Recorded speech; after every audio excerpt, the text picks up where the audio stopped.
Little fish, big fish swimming in the water? What does that mean?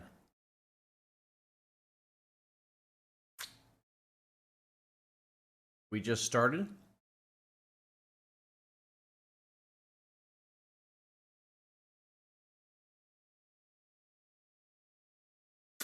Are you from the league?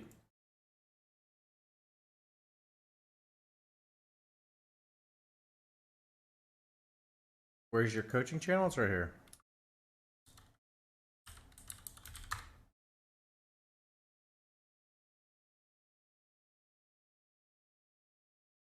Okay.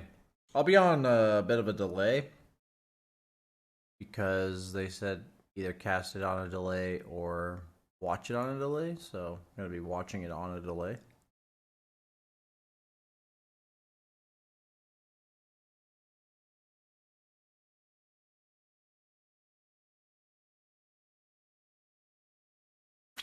Why does my MMR say 8,300? That's my second account's MMR.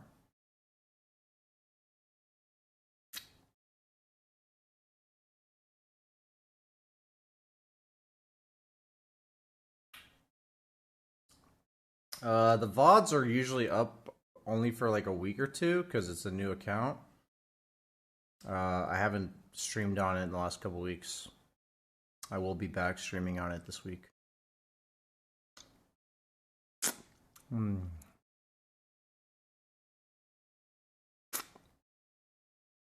This popsicle.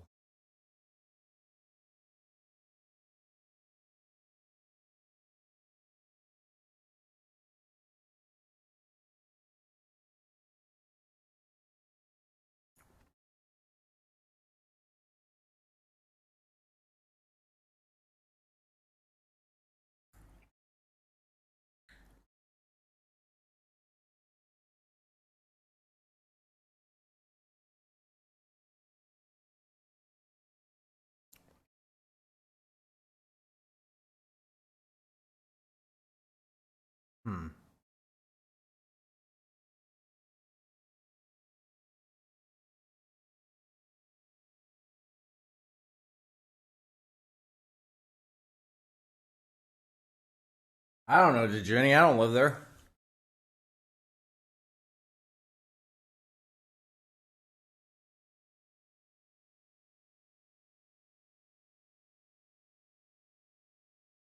I was told I would see it on the watch tab.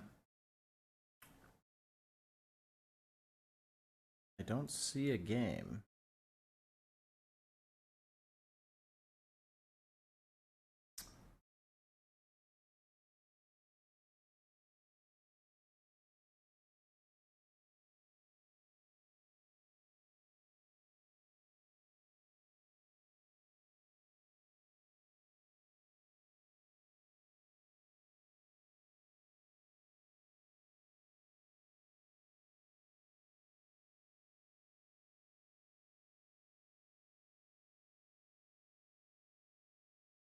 I do not. I'm not trying to compete. So.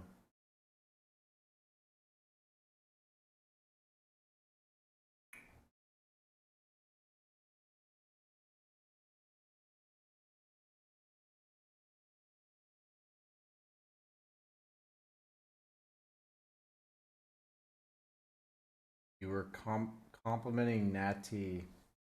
I mean, what were you saying exactly? Sounds like you probably were most likely not saying the most, you know, nicest thing.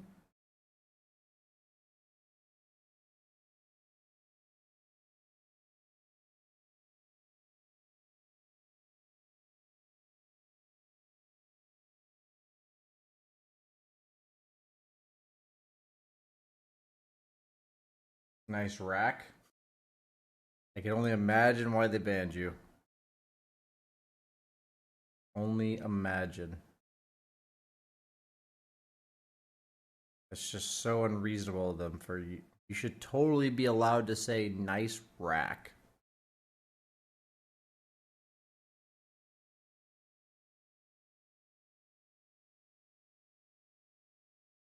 I'm being sarcastic.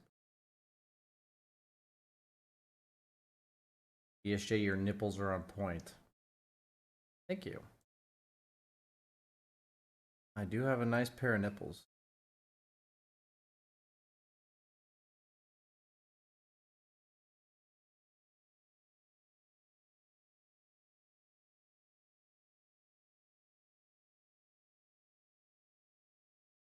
MD2L has grown to a surprising size considering it started as a Hey, small Brian. man. Oh, hello. Maddie, hey, the other way you can check is if you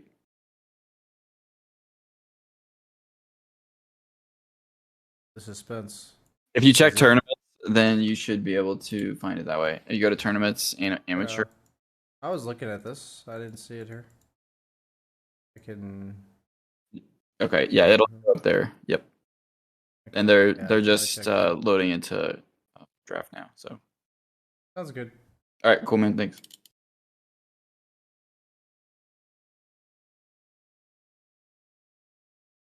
What if we analyze entity versus OG?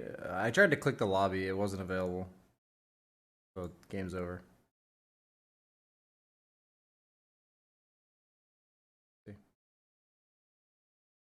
Hey, I didn't want to step on Maddie's toes, but you were looking at the season 13 ticket. That's why you don't see it. I So if see. you scroll down a little bit, there's a season 12 one. We're going back a season? The next season starts next week, or the signups for it Oh. end next week. So the ticket's just already in place, is all. Anyways, I'm gonna hop out. Thank you. Sweet. Found it now. Thank you.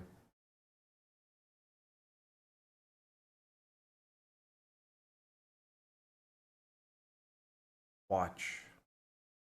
We're in, boys. My mic's at full volume.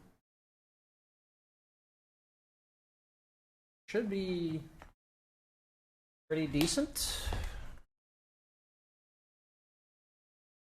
Okay.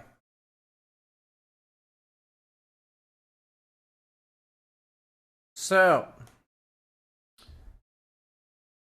for anyone who's wondering, I've been asked to cast the first couple games of this best of 5 finals between Ways Train and Fruits for MD2L, which is Midwest Dota 2 League. It is an amateur league with a prize pool, so there's a little something on the line for these two teams. There is an insane bracket that they've come through in order to get this far. Let me pull it up for you guys real quick.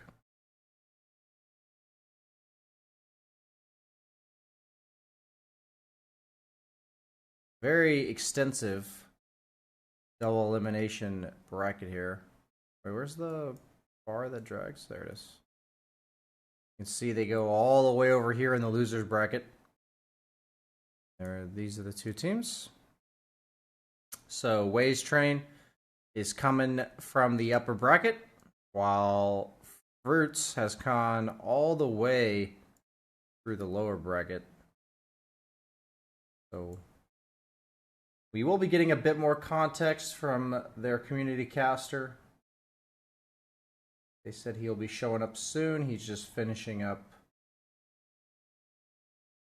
his cast on the previous game. Or no, he was casting, I believe, at a NA DPC game. That's what they said. So, we're going to look at the drafts a little bit here. Got a Death Prophet Anti-Mage ban, DK ban. That must be targeted.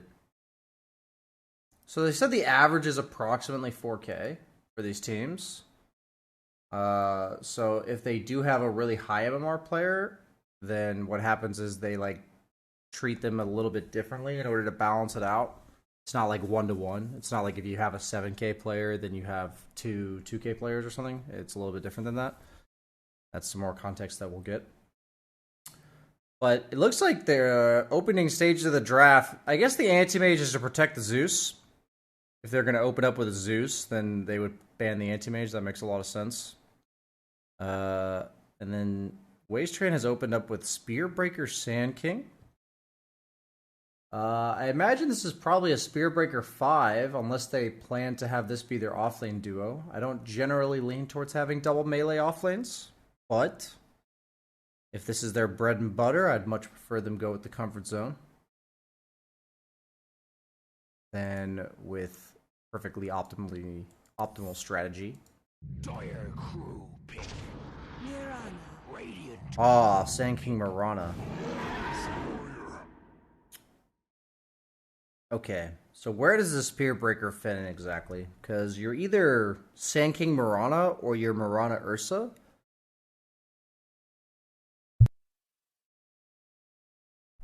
I do like the Mirana a lot against the clock. It's a support that can get out of the cogs. 5 seconds. Also helps bring down the Tombstone with the leap attack speed. The Zeus Mirana matchup kind of goes both ways because the ulti makes you invisible, which means the Zeus ulti doesn't do damage, but then the Zeus ulti detects you, so kind of just depends. And they go for the Weaver pick. So I feel like Fruits is really all in on the laning phase. Undying's really strong in the lane. Weaver, most likely their carry, very strong in the lane as well. Sand King, my main issue with the hero is his weak laning phase. So I'm already kind of leaning towards Fruits for the first like 15-20 minutes of the game.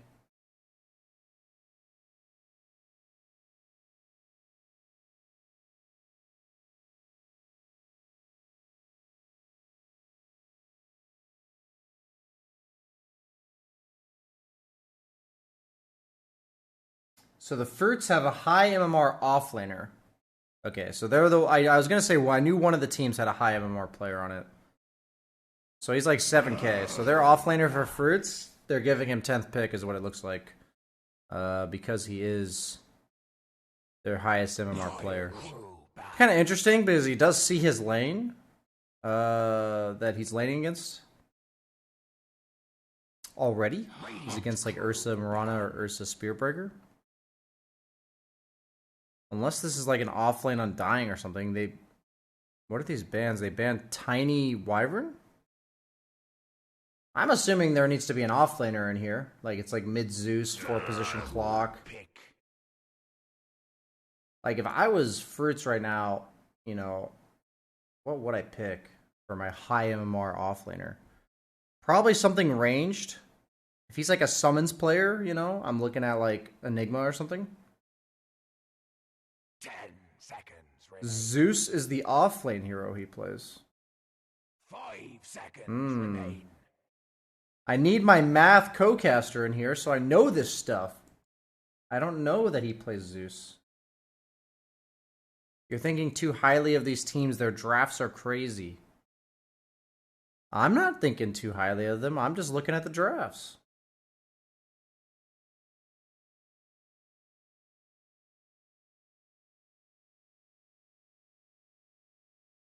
They play for lanes and then 5-man death ball.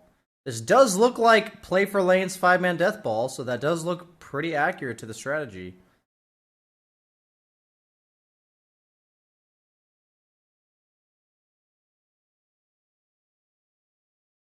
In all honesty, like 5-man deathballing is like a pretty easy way to create teamwork, you know? It's kind of something that's like a staple of like the 6K average teams that I see in like open qualifiers and stuff. They all do that because when in doubt, it's much easier to group up in 5-man than it is to like split the map efficiently. So, are you a Weaver enjoyer? I'm a Weaver enjoyer. How many games of Weaver do I have? Oops, that's Viper. Hey, I Brian. have 208 games of Weaver. Decent win rate. Respectable. Oh. Hey, So they go for the... Oh, hello? hey, PSJ. I'm another MD2L caster. I'm assigned to some of the latter games, but if you'd like, I can fill in for Math until he's back for this game 1. Sure, man. Give me some Cool. context. Yeah, my name's Scurvy, and Welcome. I'm pretty familiar with the Fruits. I'm not as familiar with the other team, but I've been a part of MD12 for a couple seasons now. Okay. What do you got to tell us about the Fruits? The Fruits, Tector is their shot caller. He's been pretty high at Mortal before. He's pretty eclectic in what he plays, regarding his position, but he has a pretty narrow hero pool. And Zeus, he's played 4 a lot, and he's pretty nasty on it. I've never heard him playing the 3 Zeus though, so that would be... Is that what interesting we're to see. possibly in for here? Has he been playing offlane for them, or what has he been playing? I'm not sure for this season, but I know in many of the previous seasons he has been their 4 player. Okay. Well, I am ready for some Zeus action, because somebody was saying... I was assuming they would give their high MMR player the later pick, but if they also like ban to protect, so I guess it's like it makes sense if you want to ban to protect and give him if he's got like a very niche hero pool, so that makes more sense. Alright, I'm hopping into the lobby now. Sounds good. I instinctually tried to fast forward thinking this was a replay. I'm gonna reload the game because I think I just bugged it out. Go back.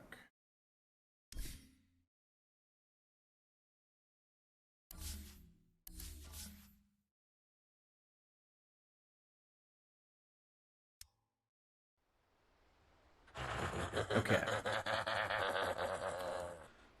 The greatest This is a tragedy best of 5, our correct? eon. It is, yeah. Okay, because the top is marked as a best of 3, so somebody who set up the lobby. Let's just step it up. We Normally- go ahead. Normally in these amateur series, the games aren't really tracked in the lobby, so I'm pretty sure once we get to the next game, there won't be any like notches or anything either. Oh, okay. Interesting. Gotcha. 30 seconds. Oh, we gotta... So, it makes sense, right? That this guy on the Undying, FaZe, he's playing on Team Fruits and he has 6 mangoes. Do you like that? Yeah, it makes sense, you know. Well, you gotta spam the decay. That is one of the few heroes that I think can reasonably still go mangoes, because he doesn't go them for the health regen, he goes them for the mana. And FaZe is a female, just for future reference. Oh! Uh-huh. She likes Yeah. mangoes. Very nice. Yeah. Thanks for that context. Are there any other girls in this game? So I don't call them Not these? that I'm aware of. But another fun fact about FaZe is she's actually a League of Legends convert. So we took one of the good Welcome. ones. Yes, welcome to our lovely community, FaZe. Thank you for seeing the light.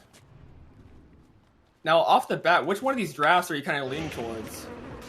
I would say that I'm kind of leaning towards the Radiant draft, because I think the Dire draft is just a bit harder to execute. I think they're going to have to split push very efficiently and kind of like basically weather this early storm that, the Zeus, pun, is creating. So I just think that the Sand King lane is going to struggle a little bit. And then this Lone Druid's going to kind of allow them to capitalize on that early momentum, assuming that he's going to go some like Mask of Madness, maybe like a Deso build. I'm not sure if they'll be able to deal with that timing. What are you thinking?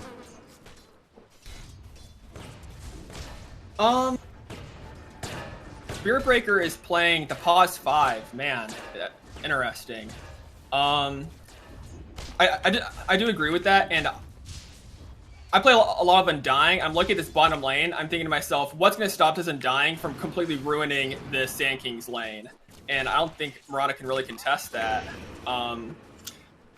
So I think the Radiant are geared to win the lanes, and looking at the draft, I think they have like the draft to like put it away too if they could execute, everything correctly. Yeah, I'm not a big fan of Muggsy going for the Caustic Finale because the lane was right in front of his tower. And against Weaver, I think it's really important that he keeps the lane back. Yeah. And by leveling his Caustic, he actually just pushed it right back into front of Mozart's tower. So now it's going to be more difficult for him to walk up. The Weaver looks to be aggressive. So I'm not sure if I like that, but it seems like he's doing okay so far. As we pull up the CS charts, he's about even with Weaver on Muggsy. I'm surprised the Mirana isn't going for the hard camp pull here at 215 for the thrills. I feel like that was like the easy opportunity to bring the lane back in their favor in front of the tower. Yeah, I think they should be playing very evasively. Usually against Undying, you want to be keeping the lane in front of your tower, you want to be pulling, you want to be dragging creeps. You don't really want the lane to just sit statically like it is right now, because you just can't really walk up very easily. So, looks like Mirana is doing just that for the thrills. He is going to walk behind the tower and drag the next wave. Has to be careful though, because the small camp is available. FaZe, she could have walked over and dragged the small camp into that wave just to prevent that from happening. But Muggsy's in some trouble. Had Sandstorm, the Sentry was not in range of that, so I think he would have been able to survive with a Sandstorm. But does not like to use it.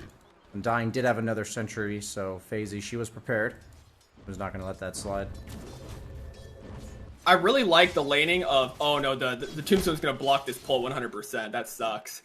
But I really like the Undying with the Weaver. I feel like when I play Undying, it's so valuable to have a hero with like really good mobility and reach. Because if you drop a Tombstone, if you have a slow hero that can't get up to where they need to do damage or get the stun, they just run away, right? But with Weaver, you drop the Tombstone, he Shikuchis, and you're both there, ready to pounce on kills when the opportunity arises. Yeah, I call them pseudo-ranged heroes, like PA and Anti-Mage and Ricky and stuff like that. It's either a ranged hero or something like that I think is really nice with these aggressive melee 5s. Like you said, you want to be playing up in their face, so I agree. I definitely think those are the type of heroes you want to pick to enable the 5. And if you pick a 5 that's like meant to win the lane, it's usually worth picking to enable it to win you the lane, right? So... it's like as a carry player, there's going to be 5s that kind of make my hero pool enabled, and as a carry, sometimes I have to enable my 5. As we see, Mr. D in the mid lane, stealing the water rune from a lone druid. I don't think Mango cares all that much, as lone druid not really a rune user.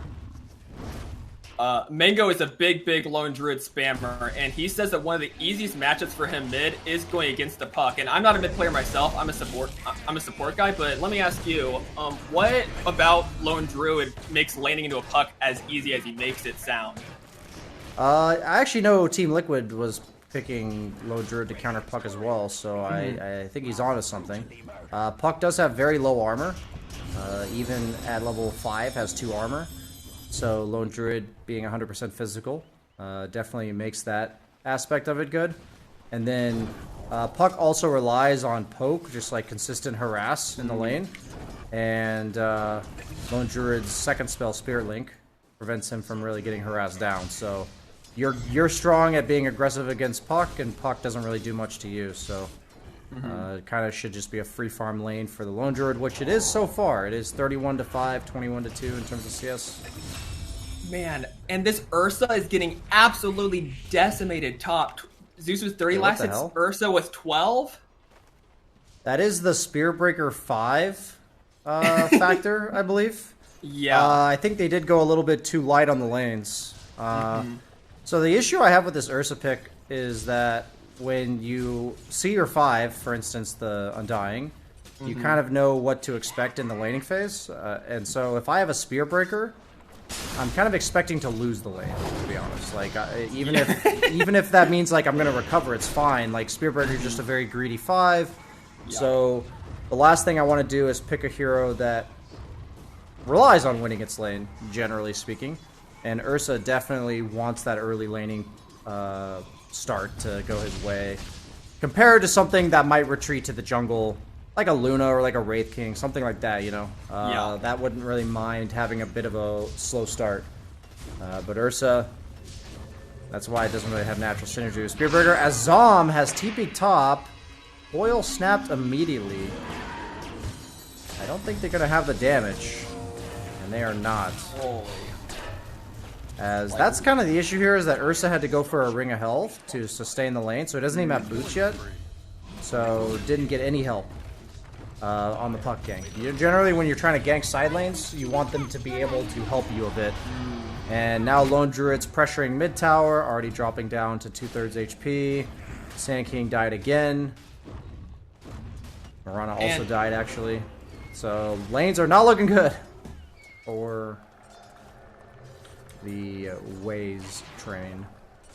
Something else I'm thinking about is, like, what items is Spearbreaker, one, going to be able to buy, and what does he even want to buy? Like, I'm trying to think, like, does he get, like, Trample Boots, drums? Like, what if he even gets the gold, what will he buy to even have impact? Generally, I've seen the drums. Any support like Spearbreaker, movement speed based, I have seen the drums. Sometimes they go Phase Boots drums, but that's usually if it's a 4 position and they get a little bit more money. Aside from that, I mean, the drums are nice because they kill the tombstone, but I don't know if he's getting those anytime soon, as all he's got is some brown boots right now. They are trying to pressure Mozart. I think he has to be a bit careful. Ooh. Doesn't quite have 6 yet. He does have Raindrops plus Magic Wand, but he is getting poked down. Like, they are doing relevant amount of harass to him, as Mango solo kills Zom in the mid lane. Yikes for the Dire squad here. Zeus ulti comes out. Go ahead.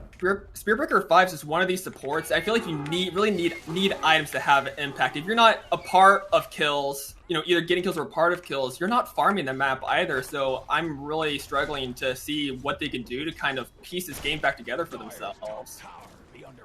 Yeah, I think it's going to honestly take a bit of an overextension from Fruits. I think that's going to be their ticket back to the game. As Mozart, it's really important that he stays topped off in terms of HP, that he gives himself some regen, that he even bought some regen, because the only way back in the game for them is kills, and he only died there because he was sitting at about 1/3 HP. So that did give them enough damage to bring him down, and them getting this 4-man rotation and then taking the safe lane tower in like a seemingly hopeless early game, it's actually a very big deal. But meanwhile, Mango in the mid lane just bullying Weeb Emperor. Gotta respect that name. Ooh, smoke too. They're gonna try to turn this into more, as they don't have coil. How exactly they plan to kill Mango? Let's see how it's gonna work out. He does have the Mask of Madness. He is going the Deso. I do like how they're playing together. I think a general heuristic, like, if you are down and had it as bad as an early game as you have, a good heuristic is to, like, group up and consolidate your resources and try and take good fights. And you're right, they didn't have the coil now. The smoke isn't going anywhere. So that's a shame. But perhaps they could maybe make another move once the coil comes back. Nope. I think their next timing is the Sand King Blink. It's only about 1,000 gold off. Yeah. At this point, Fruits has also kind of grouped up. They even took a tower with a Zeus. That's not something I would have expected. But the top lane did go pretty disastrously, so I think any offlaner would have taken a tower in this exact case. They are trying to pressure the Weaver again, but the Sand King only level 1 Burrow Strike, so it's kind of hard for him to set up the gank. As the Spearbreaker Mirana duo, they're roaming, but Mirana's level 5 at 10.5 minutes, and Spearbreaker's level 4. So what I would love to see from Spearbreaker is just taking a lane. I would love to just see him take a lane. That lane could have been top. I even think like taking bottom lane at this point would be reasonable. But I don't really care what he does. I need him to get level 6, you know? I think we need that extra bit of burst damage from the Nether Strike. We... a little bit of overly grouped up here, I think. Because it's okay to make 1 or 2 moves, like you said. Try to make some opening on the map. But in this case, you're just going to remain under level because he took the tome and he's still only level 5. So he's going to take the mid lane for XP. This is what is desperately needed.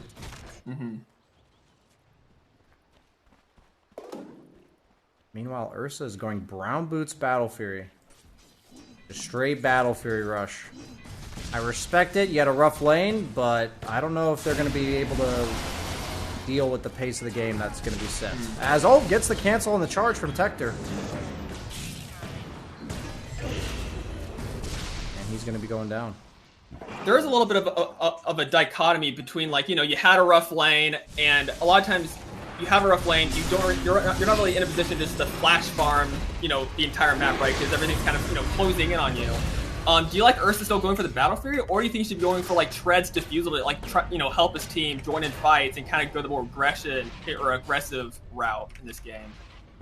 So honestly, in a game like this, I would go like Phase Midas defusal. So it's like you do need some sort of farming item, but you can go like a bit cheaper of an item to go straight into fighting items.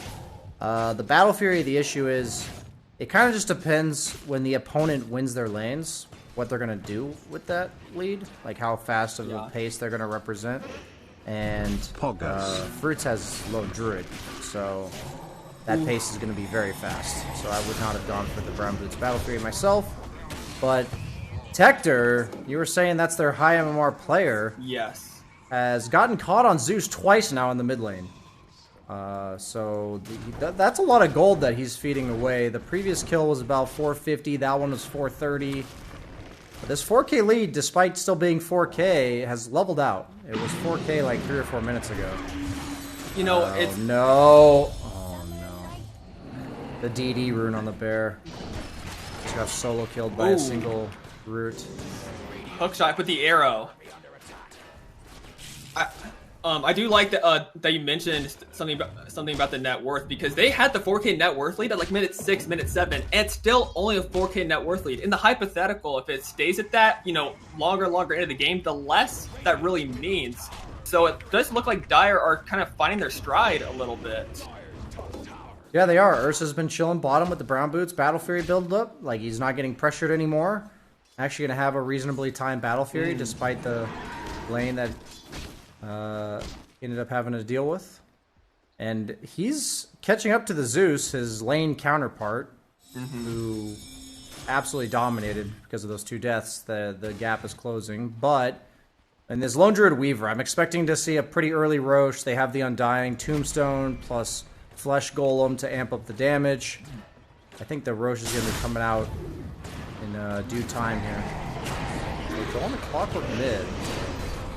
It's not really the target you want. He's pretty tanky. He's got a full point booster, plus a wand. And that is going to be a turn from Fruits. As Mirana... Oh. This is Gabe Newell. Feels so bad as Mirana to get ran down like that. Going for the hood. So... I gotta be honest. I don't like this Mirana item build. The reason why is because... I know she's going for the hood in the pipe because of Zeus. But if you look at the net worths, the problem is not Zeus. The problem is Lone Druid and Weaver, who are like 90% physical damage. So I think they're going to have some serious issues just dying in like 3 hits.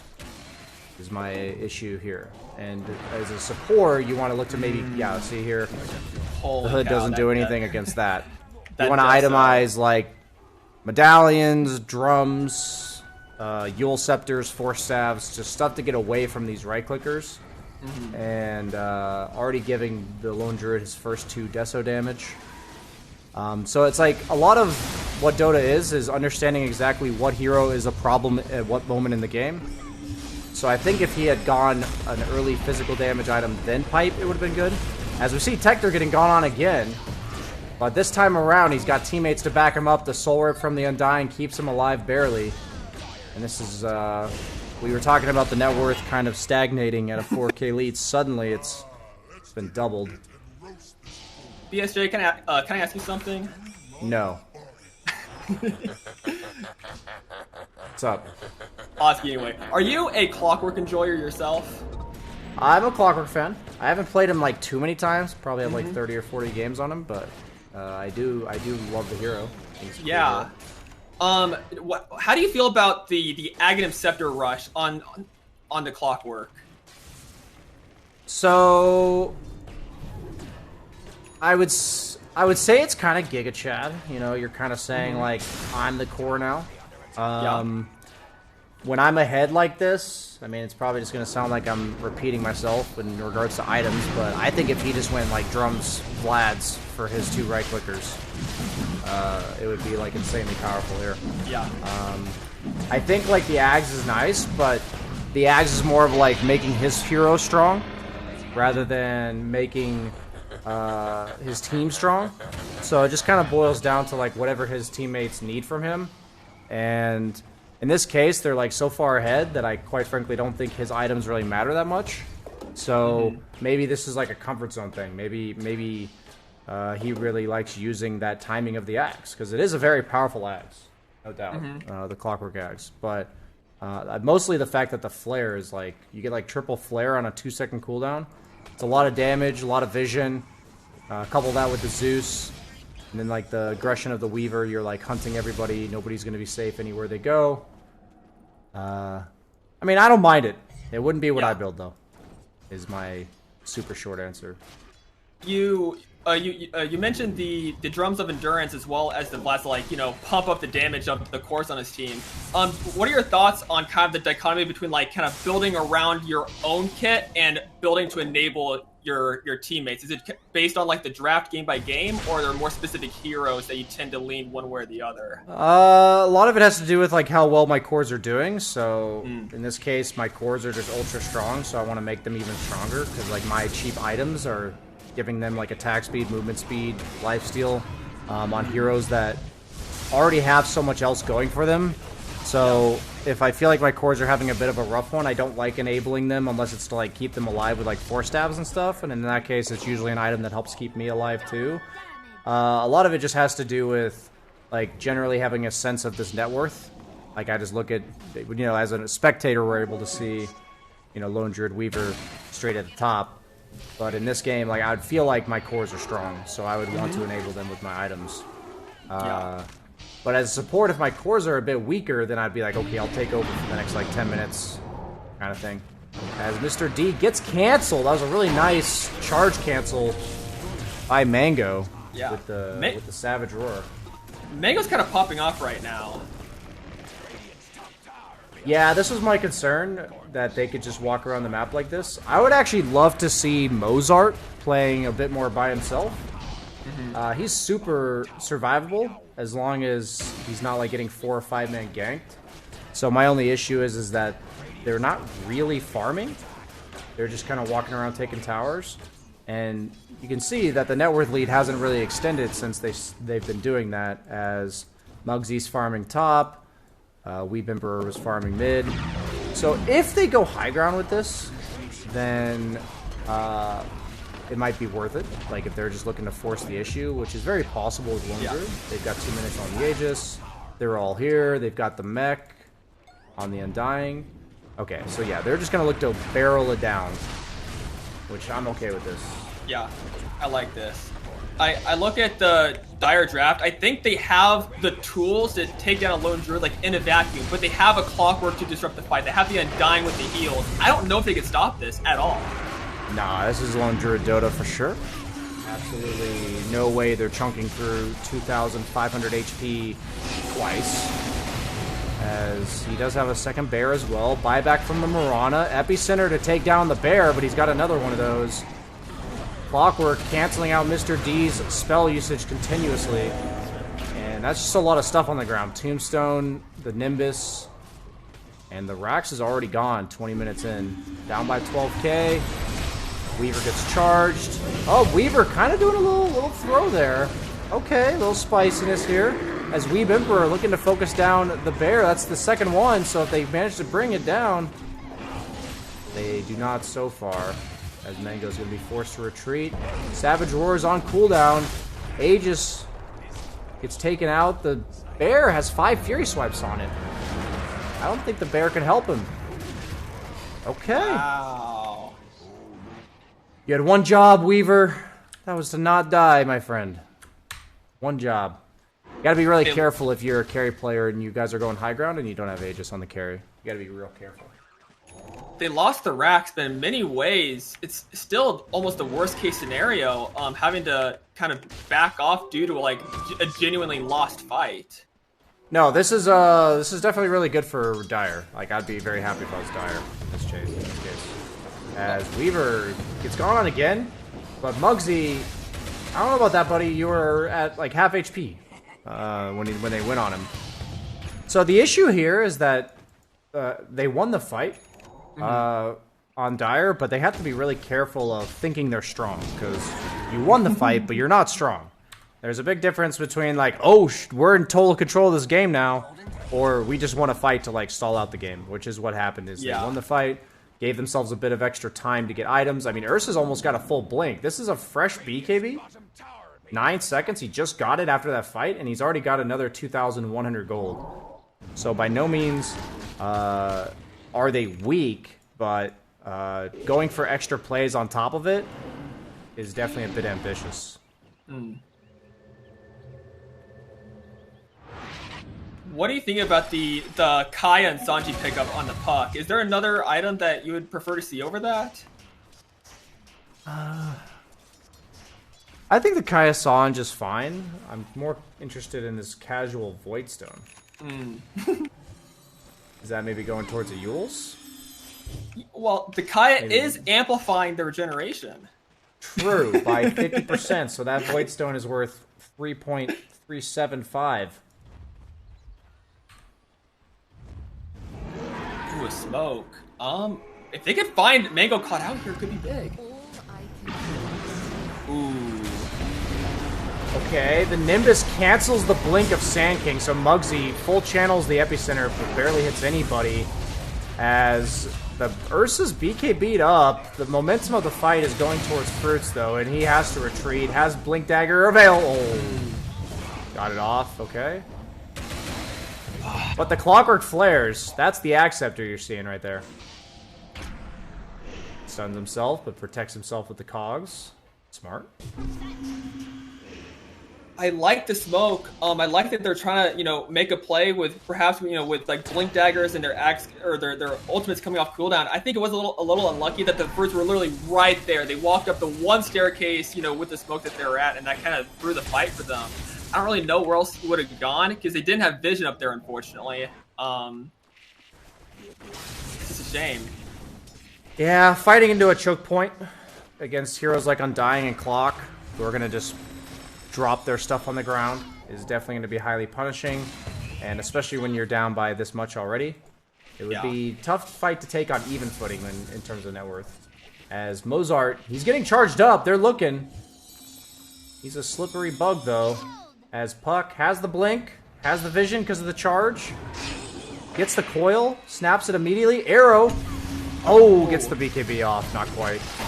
As Wetwork here with the Acceptor, he's in. But the rest of the Radiant squad, nowhere to be seen, as Wetwork has gotten a little bit more drip than I think he intended. I'm not sure if you noticed, but the Zeus interrupted the Spearbreaker charge with the Nimbus from across the map. I did not notice that. That's pretty well played.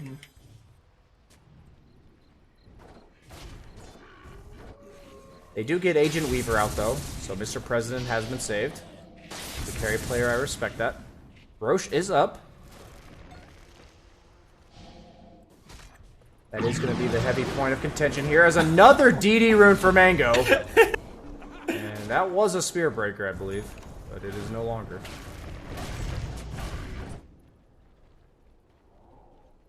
As Lone Druid hits hard. Air hits You know- for 200. What do I know? Tech is certainly having impact on this offlane Zeus, seemingly despite all odds. I feel like the MMR disparity is really kind of, coming to the light here. I don't know. I feel like Mango's freaking carrying this game.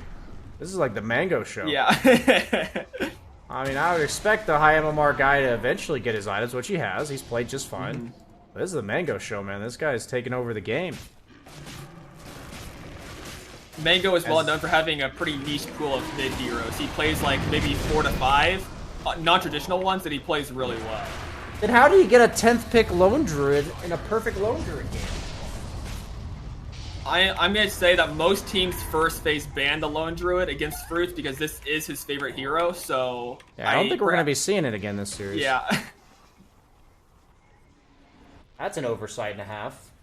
If they've got a niche hero pool and they give them the counter matchup in the 10th pick, gotta be really careful about that.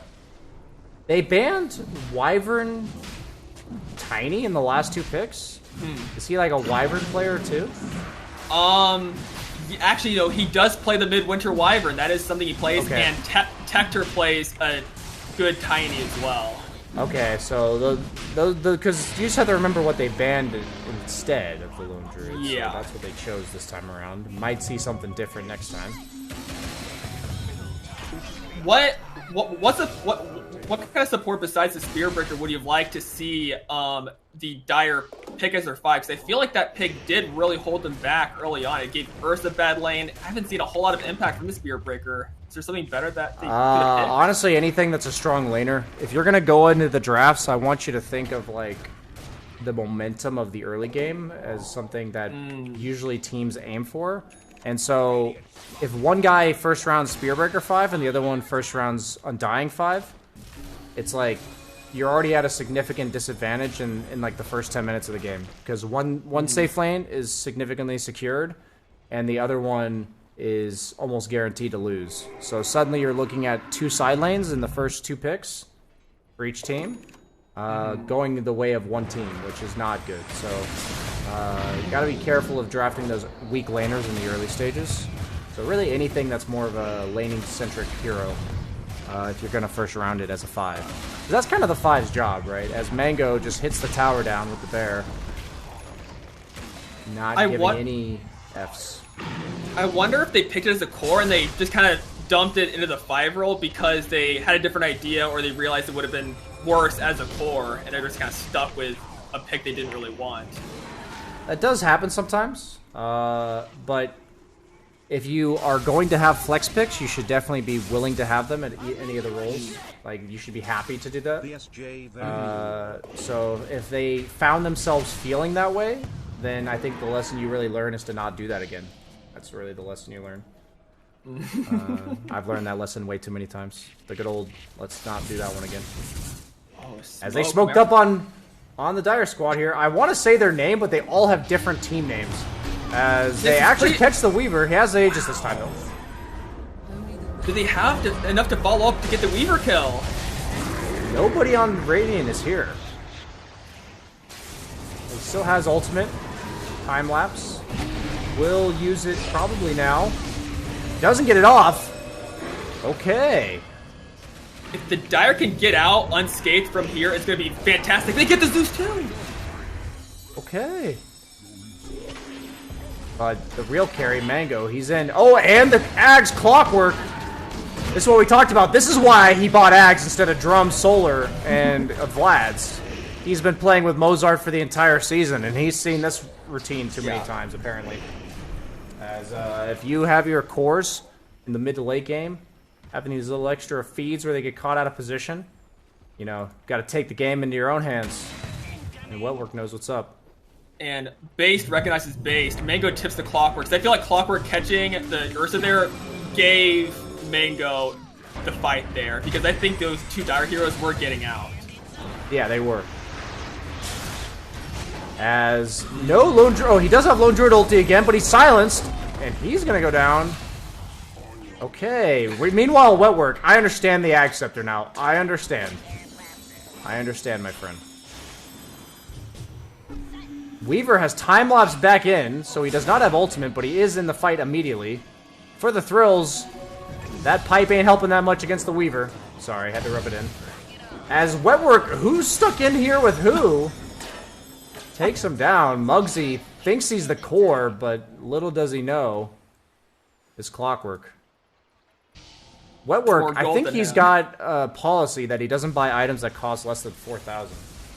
I think that's his philosophy. I mean, what a Chad! Like he has more gold than the Sand King. I mean, he in the context of the game, he is a core. Oh, absolutely. He's almost eclipsing the puck.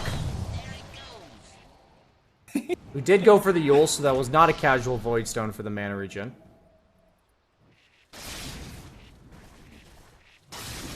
Do you have any qualms or opinions on just buying like a casual Void Stone for just the regen it provides? I think there is no room to spend extra gold on anything in Dota nowadays. So I guess my qualms would be that there's almost always going to be something better, even if it's just like 4 clarities or something. That costs little or costs less.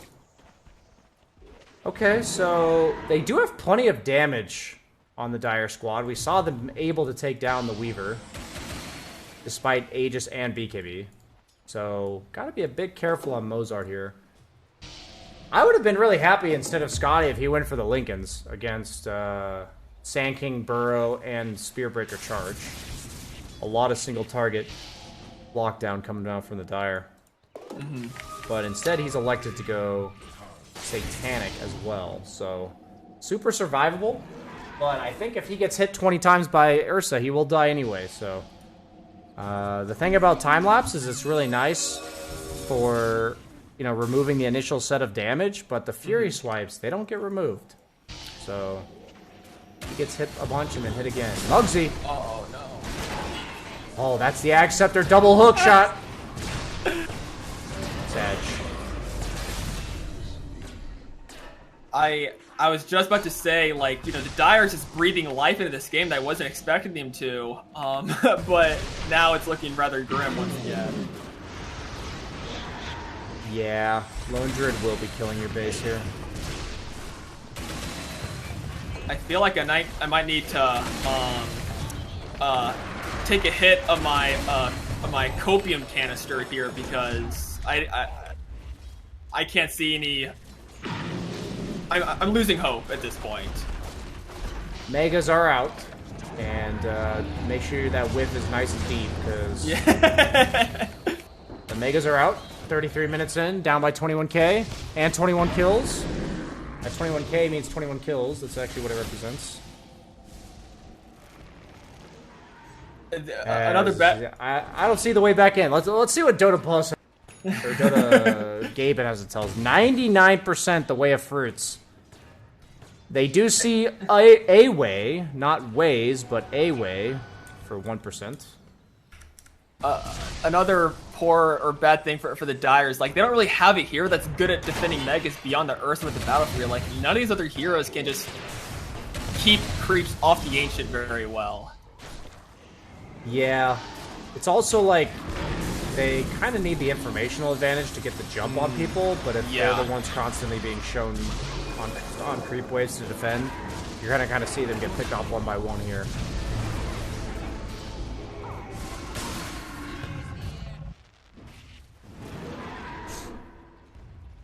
As buyback from the puck, further extending the lead, 25k. Satanic is done. Ozark ready to paint compose a wonderful song. They say paint the picture, and I'm like, no, that's incorrect. That's horrible. I can Muggsy trying his best, but just not connecting. The zombie horde. Anything. Zeus getting to play a little bit of cat and mouse with Mr. D here. As that is going to be game one in the bag, going the way of our Fruity boys. As a fellow Fruity enjoyer myself, I respect that first game win. I do think the laning stage is purely the issue here. Yes, there were some glimpses of hope coming out from the Dire, but being down like 4K 7-8 minutes in, that's not a situation you ever want to put yourself in again. So. If you could give MVP to someone, who would it be? It's all Mango. That's 100% Mango. Absolutely tore up that early to mid game and kept composure after the Mozart deaths on Weaver. You know, kept composure because those were a bit sloppy. I mean, they did take Wei's train punishing him. Like, they caught him out of position and managed to focus him down when he was by himself in the team fights or on the map. But, you know, Mango with the objective gaming. If it was not Mango, it'd be Wetwork because that is quite the Giga Chad clockwork build, if you ask me. I was going to give it to Wetwork. I think that he had a phenomenal lane with the Zeus top. It really enabled the Zeus to just be able to pump out damage.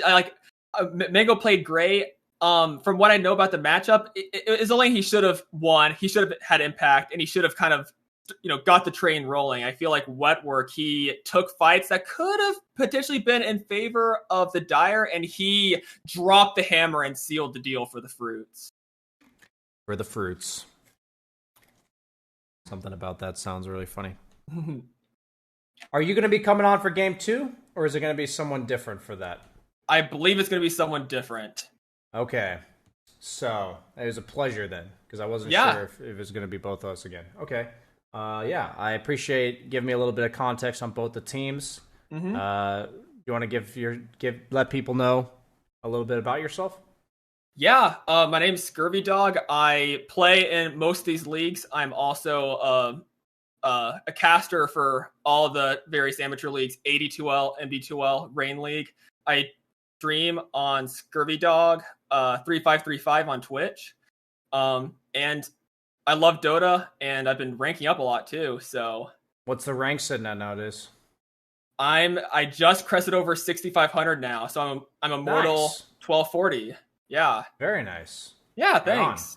I thought you were gonna when you were saying I've been ranking up a lot, I was ready for 5K or 4K. Yeah, you're in the Immortal. There you go. Let's go. Yeah. Nice. I've been spamming on dying a whole bunch. So you're a support player? Yeah, 4-5 main. Nice. We need more of those. Yeah, it was a pleasure, and I think Breaker here is for game 2. Sweet. Hey, sorry, I didn't want to interrupt while you guys are still going over that. Yo. Hey, how's it going, man? Good, how about you? Doing well. Excited for this the series here. See if we'll get a 3-0 sweep or if they can bring it back. Yeah. I think that game 1 is salvageable in terms of not having it be a clean 3-0. It just boils down to I really think their opening has to be more laning focused. I'm not sure how limited their hero pools are, because I look at the Mugsy on the Sand King, and he's a almost master tier Sand King, so probably one of his signatures. But I do think Sand King, Spearbreaker, both very weak laners, just in general, very exploitable, and they immediately get Undying, so it's just 2 strength heroes, Undying, early game, secured. I do think lanes just make these type of, I think anything for pubs, literally anything that's not tier 1 Dota, I think lanes are just super important for just making the game plan easy.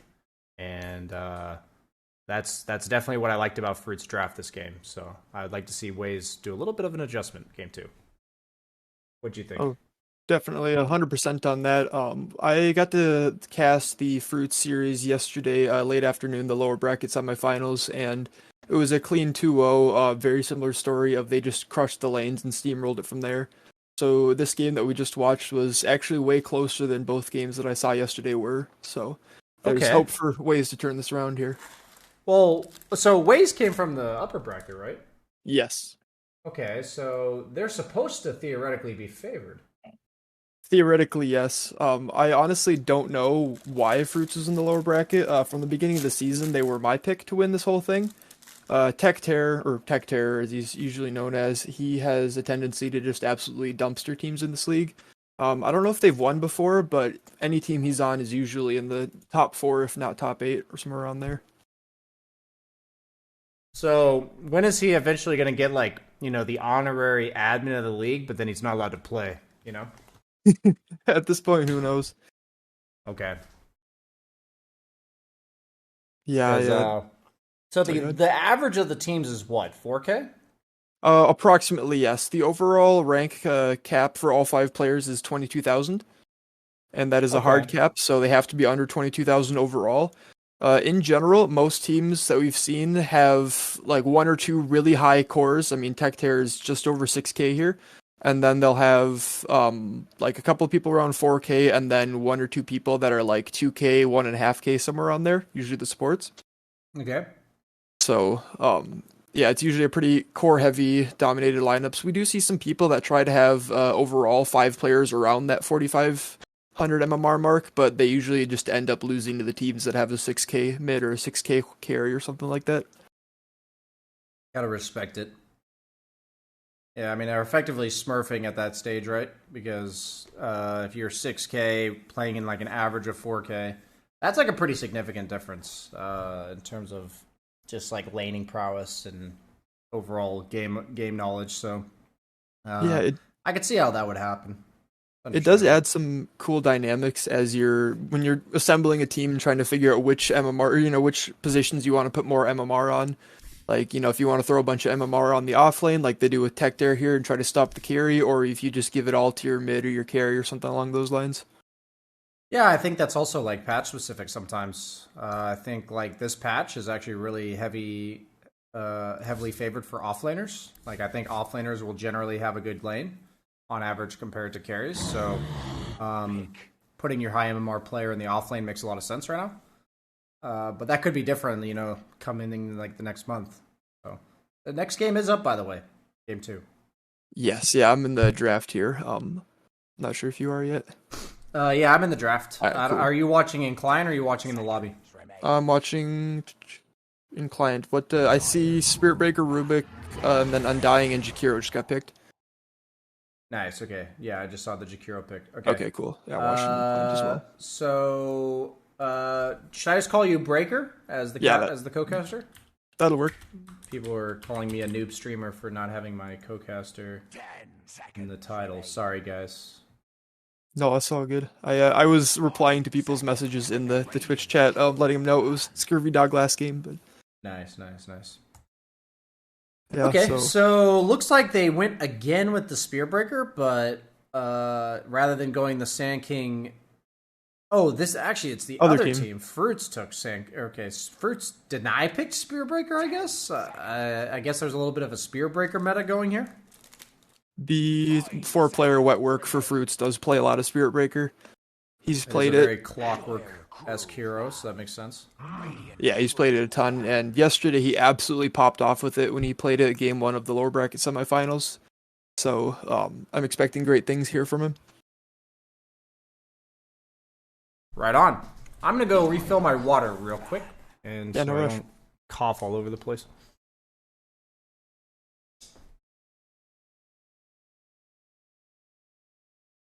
I guess in the meantime, we have Fruits versus Waze Train here. Both teams have, from what it looks like, both supports picked. So we'll be expecting 3 back-to-back cores from each side here.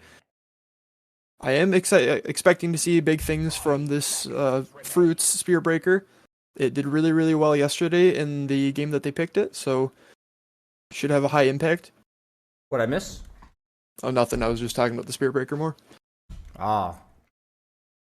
I don't know how I feel about this Chihiro pick, because there's some laws that I hear about like supports getting picked against each other, and like one of the worst matchups I've ever heard of is Rubik versus Jakiro, because Jakiro's Ice Path is just like one of the best spells in the entire game. Somebody in chat was saying that's probably a 3 Jakiro, so maybe like looking to apply some early tower pressure. But the fact that I view Jakiro as virtually unplayable against Rubik, just because it's like very difficult to cover up your spells. All of them are very good to be stolen, and most of Jakiro's spells kind of suck purely because their cast animation is really weird and or like janky. and Rubik doesn't have cast animations, so he's just like a better version of you. But It looks we'll like see. it will. Yeah, well, looks like it will be offlane most likely. They picked it.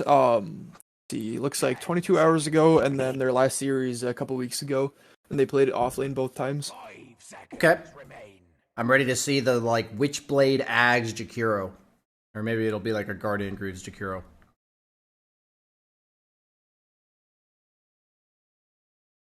I suppose because if he goes Greaves, that frees Undying up to get something else. Although I'm not sure what other item besides maybe like a Boots of Bearing. It just means it comes out like sooner, really, right? Because it's going to be a core. Yeah. There's definitely two routes to go with the offlane Jakiro. I saw Toby play it for Entity in Division 1 Europe. He went for the Greaves. I personally would lean towards more of like a damage dealing Jakiro. My issue with heroes going Greaves is like if you look at like a Death Prophet, if she goes Greaves, her abilities are like naturally very powerful. Like there's really no counter to Death Prophet's spells. Like you buy BKB and you die to her ultimate. You know, you don't buy BKB, you get silenced and spirit siphoned, and you have to like basically itemize against like two different types of damage and all that kind of stuff. With Jakiro, if you go Greaves and somebody has a BKB, you just do literally jack all. So I would like to see the Jakiro itemized to make himself stronger. You know, just make him do more things. Like the Ags for Jakiro as a core, I think is really important because your biggest weakness, the BKB, suddenly your ult is pure damage that goes through BKB. So definitely kind of ties up some loose ends there. Yeah, I'd agree with that. I am interested to see now that they see the Mars out, what they're going to end up picking for Waze Train. Probably a carry to counter that Mars, though it's hard to say. Especially, they do see the Spirit Breaker Mars dual lane, so can't imagine they'd be putting either of those heroes elsewhere unless they do decide to throw the Mars mid. Dire crew pick. Primal Beast? Okay. Where is this Primal going? Is this a 4 Primal? If to lane with the Jakiro?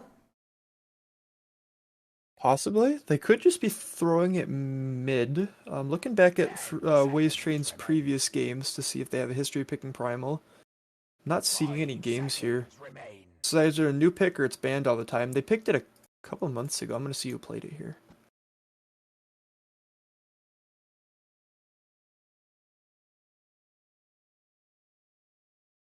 See, so they did play it mid last time they played it, although it was a couple months ago. We do see a silencer, so I'm And- guessing Silencer. or 4 silencer with the Jakiro and then the Primal mid. Okay.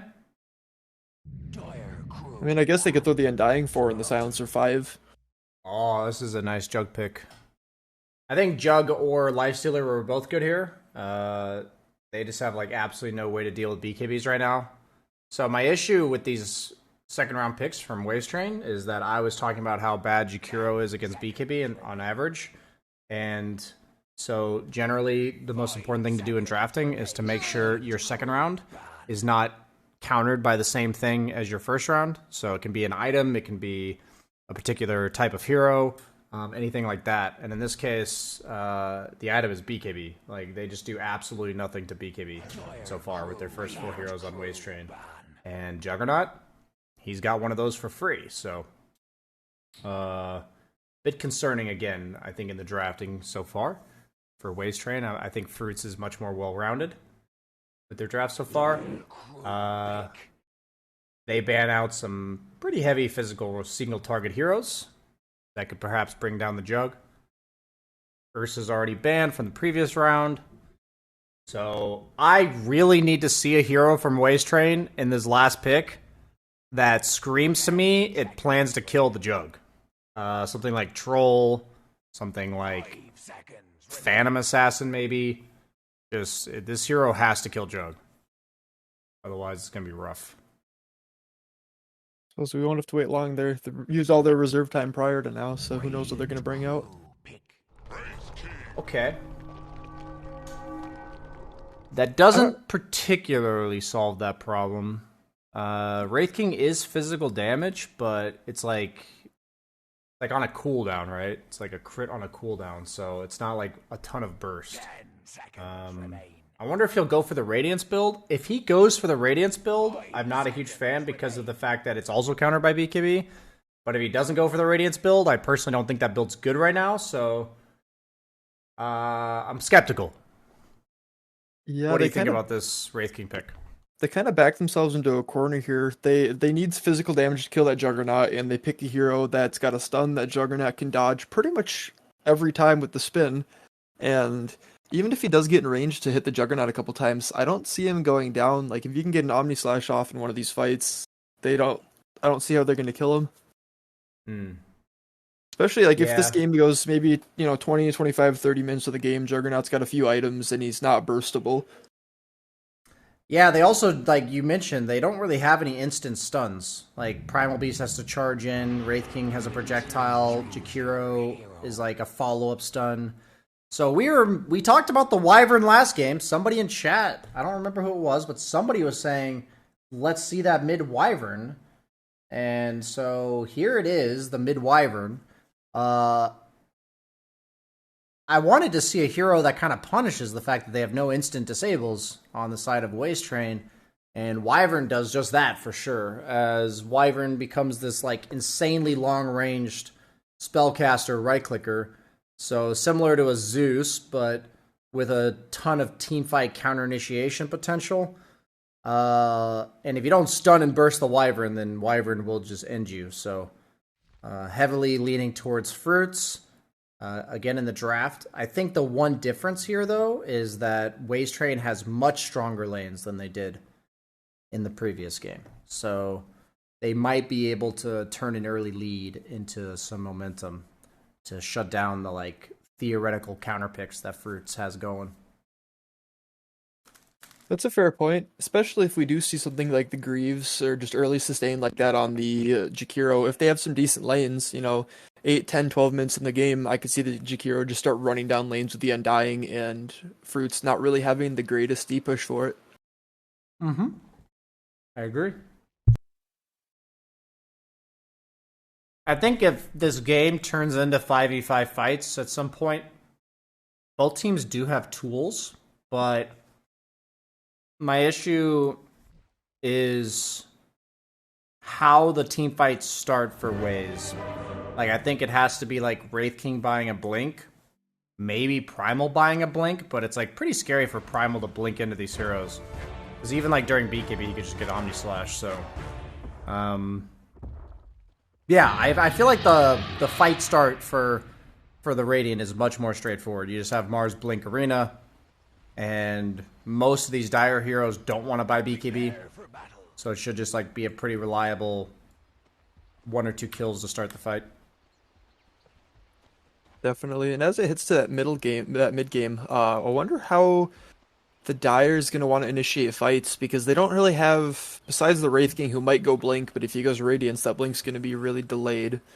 The Primal Beast, can charge in, but otherwise it's really all like the jump that they have. I will say that I respect this Wraith King having the second style of the Arcana. That's probably why he picked it.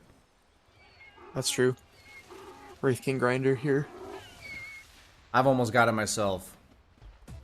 I'm I've been about waiting for it. about 60% of the way there. It's just everyone's picking the same heroes this meta. Yeah.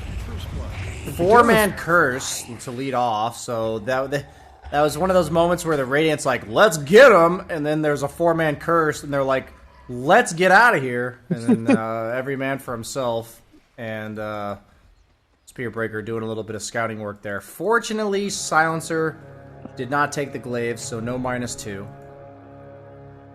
I think they'll still be very happy with that, especially because that First Blood went over to Zom on the Primal Beast, so he will be very happy with that start. He's, maybe 50 gold from his bottle here. Okay, so I gotta be real with you. Why does this Jakiro core have boots? Oh god. he wants to get out of range of the Juggernaut. That's his thinking. I'm not saying it's the correct logic here, but if the Juggernaut runs at him and spins, Jakiro can outspeed him right now. Rubik doesn't have a slow. He just has the telekinesis throw. True. I don't know if it's good, but that's the only logic I can see behind it. Okay. Right, I needed some of like the scouting report to know what I'm looking at here. So Affinity made a rookie mistake on Jug where he went to go spin and he right-clicked the silencer as he spun. So your hero like briefly pauses to right-click even though it's not actually hitting anything, and it allows the silencer to create a gap between him and the Jug, so then it doesn't do any damage. So a little thing to keep an eye out for. Gotta be careful of that when you're playing Jug. So Muggsy, he's a speeder. My issue is that he has no mana because he has no stat items. It does look like he has that Greaves build queued up right away, going for the full wand straight into Greaves. Oh, Mars went down in the top lane. They hit a really nice level 2 timing by pushing out the lane, dropping the tombstone. Kind of seeing the opposite side of the equation here compared to game 1. Already a 2-0 lead. Jakiro's already got boots, so he's already on the up and up. Sorry, I'm just kidding. The boots is just really throwing me off. No, you're all good. Yeah, that Tech Terror death, he did something similar yesterday. After stomping game 1, he had a couple of early deaths in the lane that just didn't really seem almost necessary. He just kind of was playing on too low of HP. He was able to turn it around after that. This team really does rely on, I guess, him to make plays here. But that kill definitely does help the Wraith King get off to a good start. I mean, as we talked about, that hero's... If he has a good game, they have a chance on ways. If he doesn't, I don't see them killing the Juggernaut later on. So, it's definitely good to see. You think he gets a bit cocky on Tector, or what? Haven't watched enough games on him to know if that's the case. Logically, I think that would be the case. Neutral. They committed a lot of resources and he died to the neutral. But I'm sorry, I got distracted by that. So you're saying you don't think that's the case? I don't think that's the case. He's usually pretty good about that kind of thing. It looks like he was playing it pretty far and just had a lot of decay stacks on him. They hit him with another decay, a stun from the Wraith King, and then the Tombstone, and you've got like a 400 or 500 health Mars trying to survive to a Tombstone with 2 armor. Like, he's not going to last long. That's true. Yeah, I think they're overutilizing resources here. He drops the tomb again. This might be a little bit of deja vu. Has 6 stick charges and a fairy fire. He will be okay. He's got the boots now, which makes that a lot easier. You know, both off. Yeah, I think just casting aggressive spells here is not what you want to be doing. Like, if you're the lane that's kind of in danger of this happening to you, where they're like running at you like this, then you want to save your spells to react rather than proactively try to be aggressive. Because, as you saw, they took that as the immediate green light to go on him. Oh, going for the spear back in the tower, gets it! Weave Emperor doesn't manage to de-aggro the tower when the creeps come in. Okay, maybe overstayed their welcome, as that was a really nice play. Coming out from Wetwork setting up the spear. And 2 kills going the way of Fruits. It was very unfortunate, the exact timing of that, because as they went onto the Mars, one of his decay stacks went away. So he gained that strength back, and that would have gotten the kill. So, unfortunate. Bottom though, they do take down the Boots Jakiro, so that clearly didn't save him from dying. Yeah, now Jug's got his own boots, so Jakiro had to go Windlace if he was, like, you know, seeing 5D chess. He has to presume that the Jug is going to buy the boots himself, and he has to preemptively counter it with the Windlace. But one thing of note right now, if you look at the CS on the mid lane of Zom versus Mango, the Primal is 25-9 compared to the 13-2 of the Wyvern, so this lane is going very bad. And maybe a solo kill? No, okay. Yeah, Wyvern definitely not the lane dominator that Lone Druid is. That is the concern about Wyvern. This is generally why the hero is not played mid. Really bad base damage. Has like 42 base damage on Wyvern. So if you compare that to Primal with like 65, not too shocking that the CS looks the way that it does. Wyvern will be able to recover pretty well. Splinter Blast, insanely good spell for Bottom recovering. lane. We'll see. Kills both lanes. Yeah, I can't keep up with this. I'm just trying to talk about mid. Oh, you're all good. The silencer died in the woods. He just stepped up too far, got lifted into spin, and then top again. Tech terror up too far, got stunned. Tombstone. Same thing. Okay. So he's going phase Armlet on Weave Emperor. It's definitely reasonable to go like Armlet Radiance, so we don't really know what build he's going yet. Could be Armlet Deso, could be Armlet Radiance. First rune is coming out. Who's going to win the 50-50? Oh, Zom's not going to take the 50-50. He's going to go straight for the jugular here, as that's a solo kill. Is going to get an Arcane Rune bottom, since there is no one checking. Affinity getting harassed down. Muggsy is out leveling him. So game 2 definitely going a lot smoother in the early stages for Waze. Yeah, the silencer is also a level up on the Rubik here. That'll make a big difference. I wonder if the Wraith King goes for... Oh, Wraith King, they're going on the Wraith King top. They spear him into tower range. They finish the Spear Breaker and the Wraith King walks free. Okay, is he gonna find him? Tector's looking. Nope. Oh, actually manages to spear the Undying, but there were already creeps underneath tower, so that's not gonna be nearly as powerful as it was before. I wonder if the Wraith King will end up going... I mean, he's going Armlet. I'd like to see a Deso or even, heck, even a Blink Dagger just to be able to follow up with Zom and put the pressure on. I will say that whenever I go Armlet Blink, it feels so bad on Wraith King. It feels like you need some sort of farming item, like just something that makes you hit a little bit harder. As we see for the thrills, it does get drawn down again.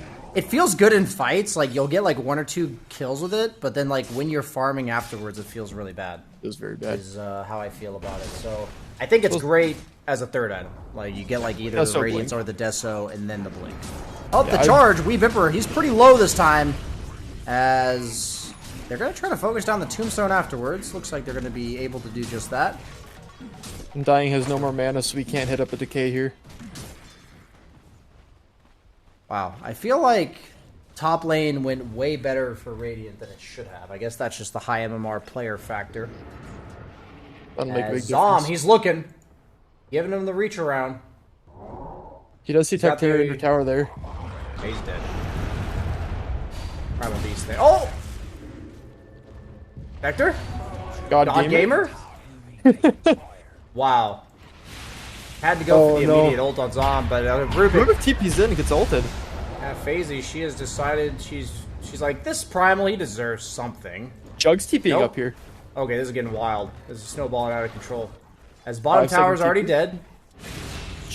Undying goes down. They do have a charge on more. Sorry. You're fine. The other Scurvy was not play-by-play. Would you like to play-by-play? I'm cool either way. You do the play-by-play. You got this. Alright. The Juggernaut will take down the Wraith King. It's good to see. Wraith King dies right before he hits level 6. That is gotta feel terrible. He's maybe 5 XP away from it. Juggernaut's running away with the healing ward. Shakiro misses the Q.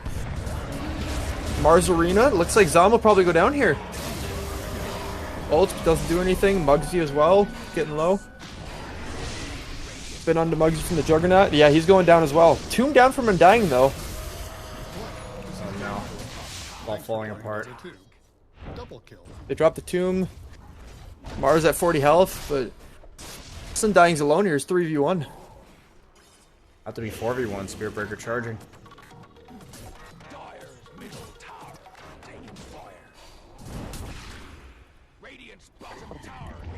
We do have Primal TPing in though, charging in onto the Tech Terror. Yeah, Mars is gone. Omni Slash. Heroes dying from both sides here. Rubik's gone and Dying's gone. Primal Beast does have his ult still. He's looking. They will get the Spear Breaker. Maybe? Never mind, Spear Breaker's just gonna run away. Okay, I gotta respect it. This is an all-out brawl. Some 19 kills, here. 10 minutes in. Go Go ahead. No, sorry, I was gonna say, looking over to net worth, the Juggernaut is leading by only a few hundred gold, but it's still making a difference. Oh yeah, absolutely. They actually gave the tome to Weeb Emperor. Maybe he took it, because Silencer's not quite 6, neither is Undying, but they are both very close. I'm not a huge fan of Muggsy's TP top there, because he did not have his mech done, so his team fight is not quite there yet. And his skill build was all about taking the tower. Like, he's just got 3 points liquid fire, so I would have loved to see the Jakiro, be disciplined a bit and not TP to that fight, as we have another fight. Bottom lane, global out. Wyvern ult onto the Primal, although Wyvern's getting chased down by the zombies, so it looks like he will just drop. -2. Yeah. Back to we do have Jakiro running at the Rubik here. Is he gonna hit him with the ice wall? Nope. Rubik jukes the ice wall. Ice wall back onto Jakiro, also misses, so I think he might just go down here. That was an ice pass truce right there. They both agreed. We're not gonna hit you with this. Spearbreaker mid, although he's slowed up. There's 3 heroes here. I think he's probably just gonna drop. Yeah, I do agree with what you said about top though. Jakiro went up there with no points in ice path. Feels bad showing up to a gank where you don't have your stun. Don't even have it skilled. Yeah, just a little bit more patience, like one more level, like 1 more minute of farming, and It's like the fight's not done though. Arena's out, but he's just gonna go down. There's more dire heroes here. No Wyvern ult, but Rubik did steal the Primal ult. Primal oh, the healing ward keeping FaZe alive. Rubik escaping on He's 20 going HP. to, For the thrills. Silencer also going down here to the... Yeah, it's a clean up there. Both supports will drop from the side of the Dire, so it's good to see it. They're getting a couple kills there. Meanwhile, Weeb Emperor hitting up the newts in the bottom lane. Does have ultimate available, but doesn't quite have an armlet yet. Gets disarmed by that damn kobold soldier. Takes it down. As Mango is going for the Witchblade. In the mid-Wyvern. Not a mid player, but I think that's pretty... I think that's like the only real relevant build on Wyvern mid. Yeah, the Witchblade bots Ags usually. What I see. Well, he's got the Witchblade. Witchblade. Queuing up the spear, the Shadow Blade. He did a similar build yesterday. He went the Phase Boots, Windlace, Wand, and then straight Shadow Blade into the Ags. I mean, I'm a serious drums enjoyer this patch, but I really would like to see Wetwork stop back for drums, just to kill the tombstones. They don't really have the best tombstone clickers. They have the long range or the attack speed, but they don't have both on anybody. As they use global, securing the Wyvern. Yeah, that'll be mid and support down for the Radiant. That was a really good fight. They just popped global and the Radiant had no heroes there. I mean, Juggernaut's farming top. Mars is in the woods. He's got Meteor Hammer and a couple small items, so it's not really in the best position to fight. Okay, this is something I have not seen. Affinity on the Jug has queued up the Diffusal Blade after the Maelstrom. So usually I would say Manta here against Silencer, but I think I'm kind of getting the vibe here. So we have Wyvern going Witchblade, Spearbreaker going Shadow Blade, so Jug needed to go Diffusal Blade. How do you feel about that? I think it works. If you can focus the Wraith King down, it'll definitely get rid of his mana for ult, although we do have a smoke from the Radiant here, potential team fight in the Radiant Woods. Mars Arena just onto the Undying. That doesn't really feel the greatest. We will take the Undying down, but we do have a charge in from the Primal Beast here. Juggernaut finishes up the Undying. Primal's ulting the Rubik, although Wyvern hits Primal with the ult. Primal's going to go down here. Omni Slash onto the Wraith King. Mars is ticking low. Mars is gone. Wraith King first light gone. Down under the Wyvern. Wyvern will go down. Just Jug and Spearbreaker left, as well as Rubik. Affinity has a love for death. He goes down. Wetworks. Down the drain. Undying will clean up the Rubik on the west side of the fight, so that looked a little sketchy from the beginning. They Both teams just kind of ran into each other, didn't know what to do, poked with a couple spells, and all of Radiant ends up going down there. The difference here is that one offlaner has a Meteor Hammer and the other offlaner has a mech. And then they also have like a ton of damage over time on the side of Waze. So they have like the Silencer Curse, they have the Jakiro spells, even just like the Undying Tombstone. So they basically just wore them down. That was just like a war of attrition with the mech sustain plus damage over time versus not. They do have the Healing Ward, but it got killed pretty early on in the fight. And so Fruits is more about like a single volley of spells. They have the Arena, the Curse, the Omni Slash, and then what? This FaZe, she might be going down here. Margarine he's is got out. early shard, -4. Wyvern ult onto the Silencer. They will take him down. Undying probably close to follow here. Jakiro already uses Greaves. Although Tomb is out. Spirit Breaker's here. Now they'll clean up the Jakiro. Wraith King did show up and stun, but looks like he's just going to back up. The Undying wants to stay here. Wraith King's coming back in. They look like they might want to turn this. So it's when does Silencer Shard silence people? I don't think anybody's built that shard in a very long time, so it's... I just see people buy it for the extra -2. That's what I see people buy it for. But Yeah, apparently normally- it also increases your int stolen per hit. So this is a very You make me feel young, lol. very value shard here. I didn't see how much value you get from this thing. 22 stolen int, by the way, at 17 minutes. Mr. D getting decayed taste of his own medicine. 12 minus strength for FaZe and 12 plus strength. So canceling them out there. It is. I do like this shard on the Silencer, although I feel like just finishing up the Force Staff earlier would be more value because he still doesn't have that up. I can get him away from the... It just puts distance between him and the Juggernaut or the Wyvern or whoever else. On with the haste rune. Going on wet work. -4. This man's not going to have any int to cast spells. Yeah, that's a Spirit Breaker with 423 max mana. That does not feel good.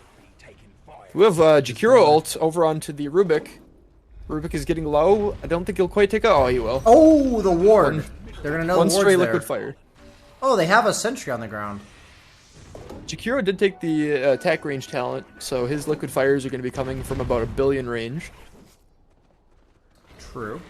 I learned the other day that liquid fire's cast range is 200 more than your attack range. So you have 675 with the attack range talent. He's 875 cast range when he manually uses the liquid fire. Silencer's at 26 int. Has a 4 staff almost done, if not already done. He's got an courier there. And 2 smokes, so they're ready to go. They got BKB on Primal, they got 4 staff. Arcane Rune on the Primal too here. Okay, Arcane Rune, yeah. Will feel good. Juggernaut does have the Diffusal up top. Wyvern's got the Witchblade. Mars does have the Blink, and he's almost got the Shard, but it looks like the Dire is running into the Radiant Triangle where nobody is. They might be able to catch the Wraith King before he finishes his Radiance. He's about 500 gold off. Do have the Blink Blade, Spear. the value! Oh, he gets the wand off. Manages to have the ult. The counter initiation. Wyvern ult into the Primal Beast. Wyvern's just gonna die here. Yeah, this is not good for the Radiant. -4. -4. Triple kill. This man's a genius. 5 head. He was so smart. 38. Yeah, they needed another stun there for that. That would have been really good if they were able to get the Wraith King. Gets the last second wand, comes back, and... Yeah, the Arcane Rune, BKB Primal Beast, just too strong to fight into there. Yeah, Wraith King, even if they did manage to bring him down without his ultimate going off, I think they would have still gotten like 5 for 1 or like 4 for 1 in terms of kill counts. I I really don't like the Diffusal on Jug. I don't think Diffusal against Wraith King is really a thing anymore. Like, you don't go it on heroes that normally wouldn't buy a Diffusal. Like, if you're playing, like, PL or something, of course, you're going Diffusal, but... the window for punishing Wraith King is just so small. I wouldn't be surprised if he goes for a Shard on Wraith King after this Radiance, just to make sure that he always has his ult go off. And then you're a sad Juggernaut who built Diffusal to counter something that's no longer counterable. Yep, exactly. He's got the Shard queued up, so... Yeah, I wouldn't lean towards the Diffusal because it's a 2,700 gold item that's countered by a 1,400 gold item.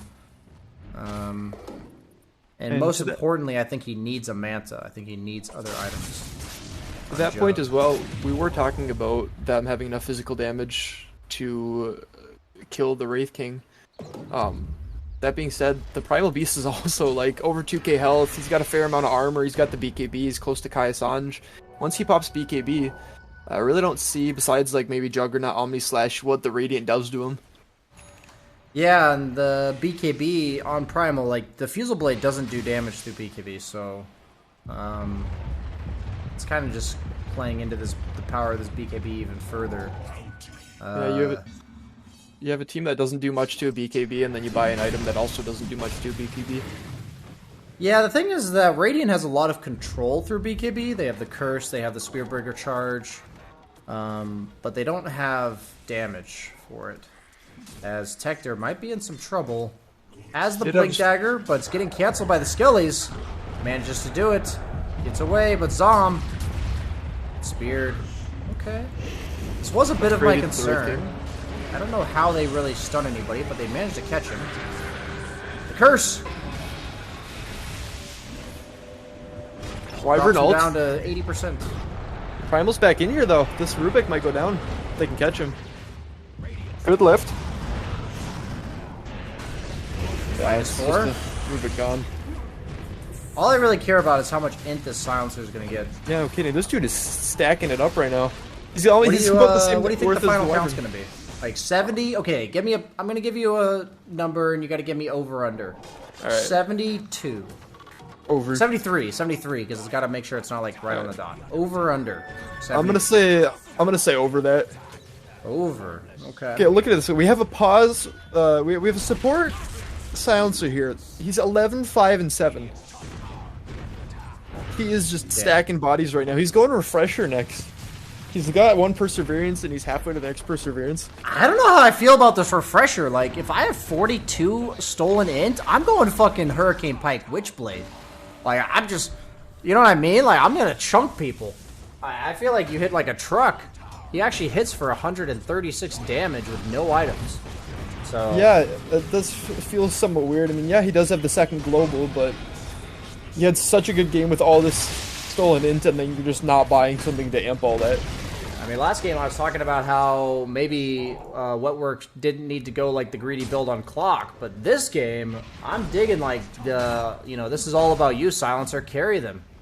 As he's like, I mean, he's only 6th on the net worth, but that 42 int's got to mean something in terms of that effective net worth, as Affinity is going to TP out, narrowly escaping the 3-man goon squad here. Walking around the map, they do take the outpost. Both of them going towards the Dire.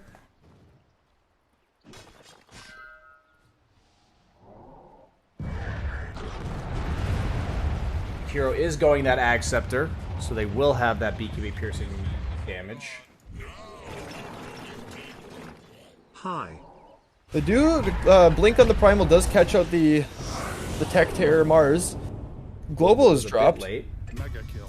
Oh no, it's for somebody else. They did it to kill the Take out the Spear. Spearbreaker mid. Primal Beast pops his BKB and then gets Wyvern ulted and then still catches up to the Mars.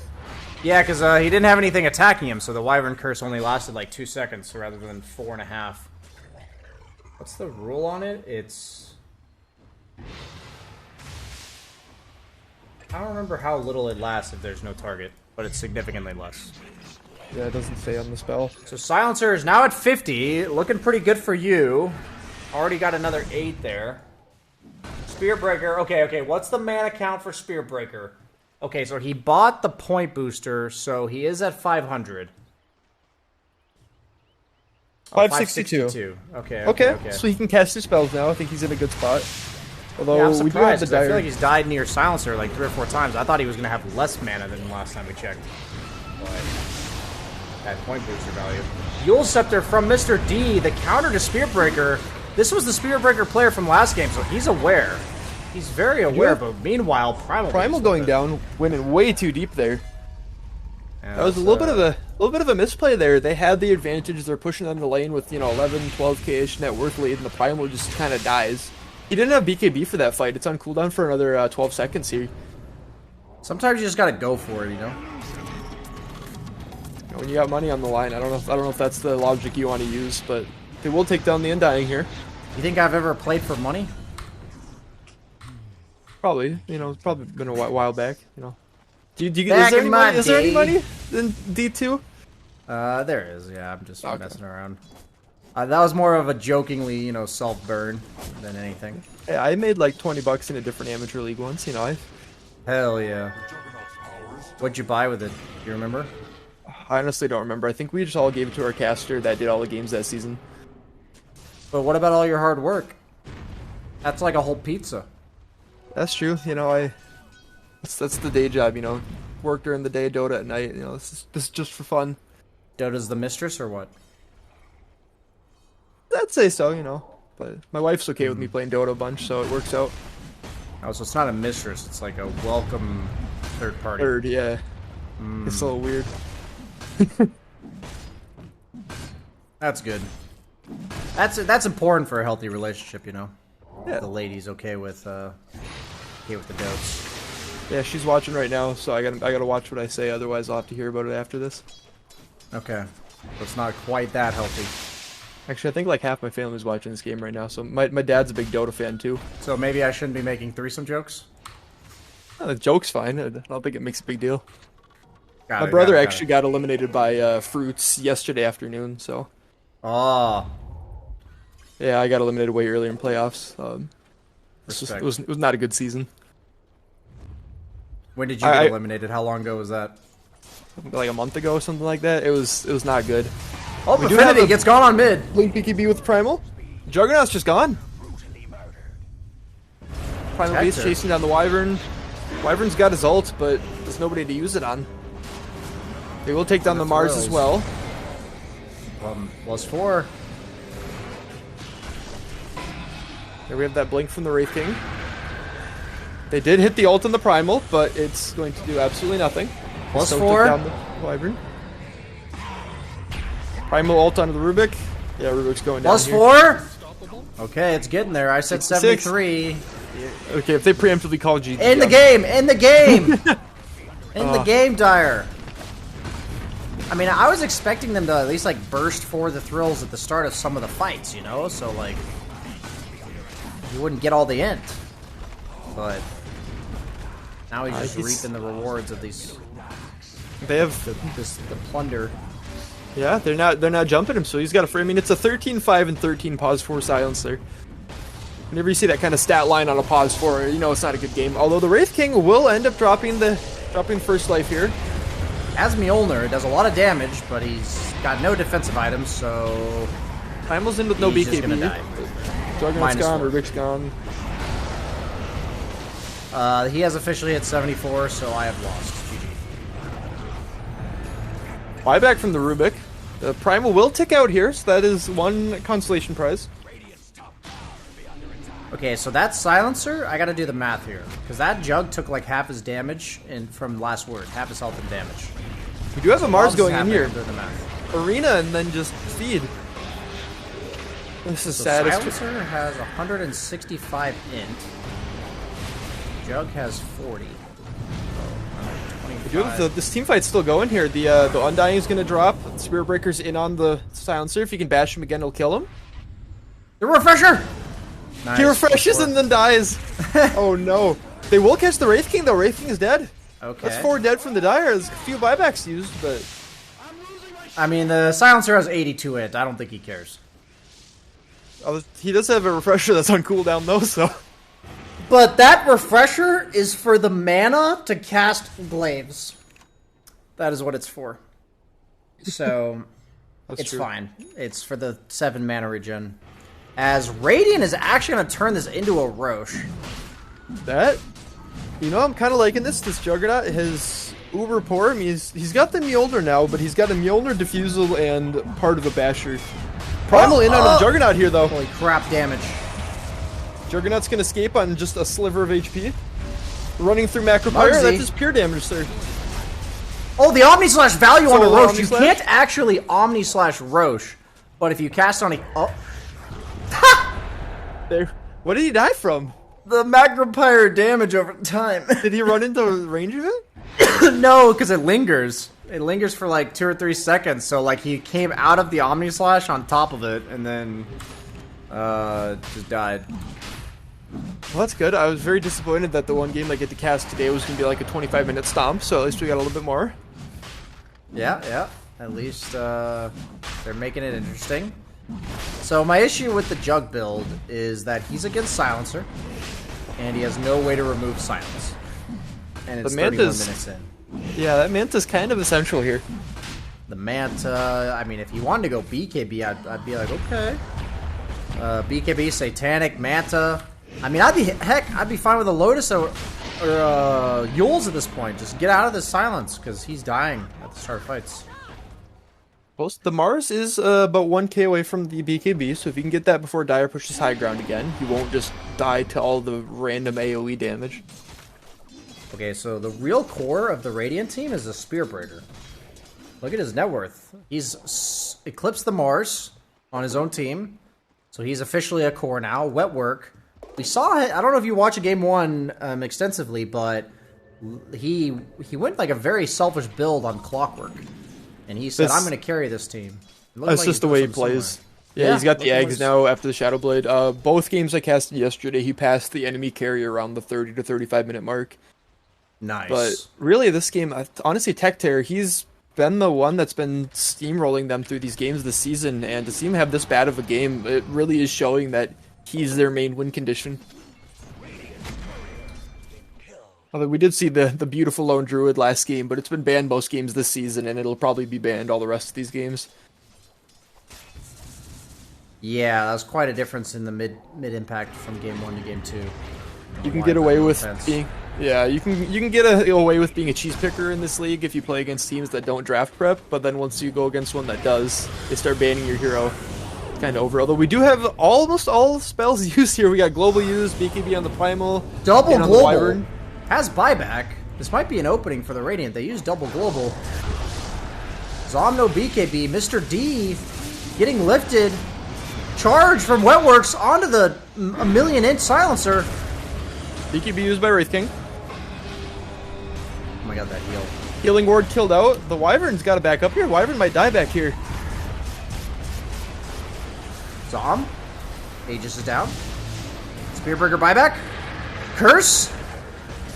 It's a high-value target, that silencer.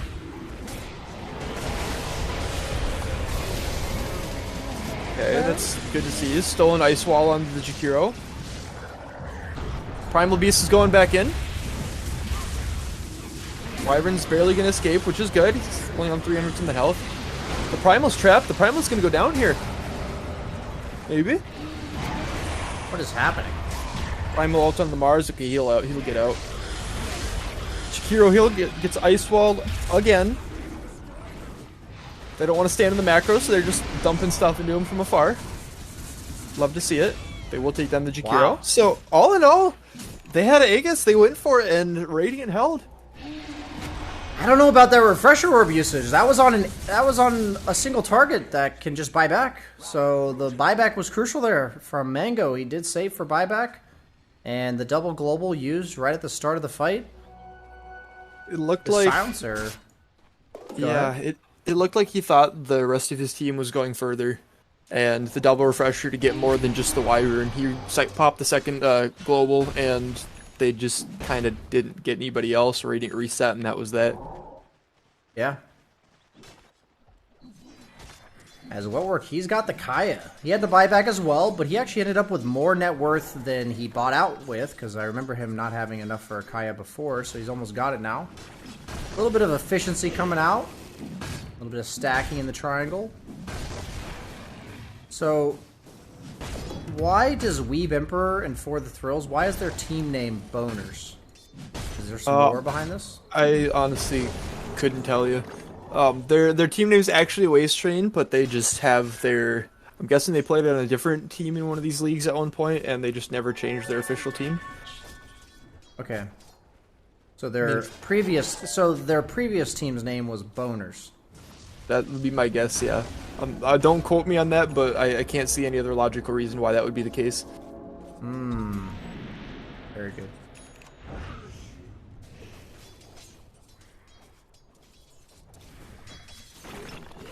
Not a lot of action right now. They're just kind of running around the map. I think Dire's honestly waiting for another Aegis here to go again. They didn't get the high ground with Aegis, so just reset, farm a bit, and do it again. Although we will see a Mars ult onto the Undying, take him down with the Wyvern. The Wyvern did have a pretty bad start to the game, but you know he's got the Force Staff, Witchblade, Ags now, and he's going for the Pike, so he's going to start to be relevant, especially on high ground if he can sit back and not get jumped, because the only jump they really have from the Dire is that Onslaught or Beekeeper or Blink from the Primal or the Blink from the Wraith King. So my concern is that this Jug at 36 minutes in has 1700 health. That is a bit worrisome. yeah, As normally between all of his items, he has 10 strength from the Basher. So he even elected to take the Blade Fury Radius talent at level 10, so absolutely no stats to be seen. yeah, He is normally queuing up the Scotty, though, so look at him maybe change that. stats from the Manta make a big difference, and I don't know if it's still the case, but on Juggernaut for a while people were going 4-2-1 and then skilling stats. I don't know if that's I've still the seen build it anymore. a bit. I usually lean towards stats if I feel like I'm not going to buy very many stats on my items, which is the case here. Affinity, he's going to be in some trouble, but never mind. They don't have any bash or anything, so good awareness to just spin TP out there. He just feels like he benefits so much from having those additional +2, +2, +2 stats in the early game that the additional 1% of max health per second from the Healing Ward or the little bit of crit chance from Blade's Dance doesn't...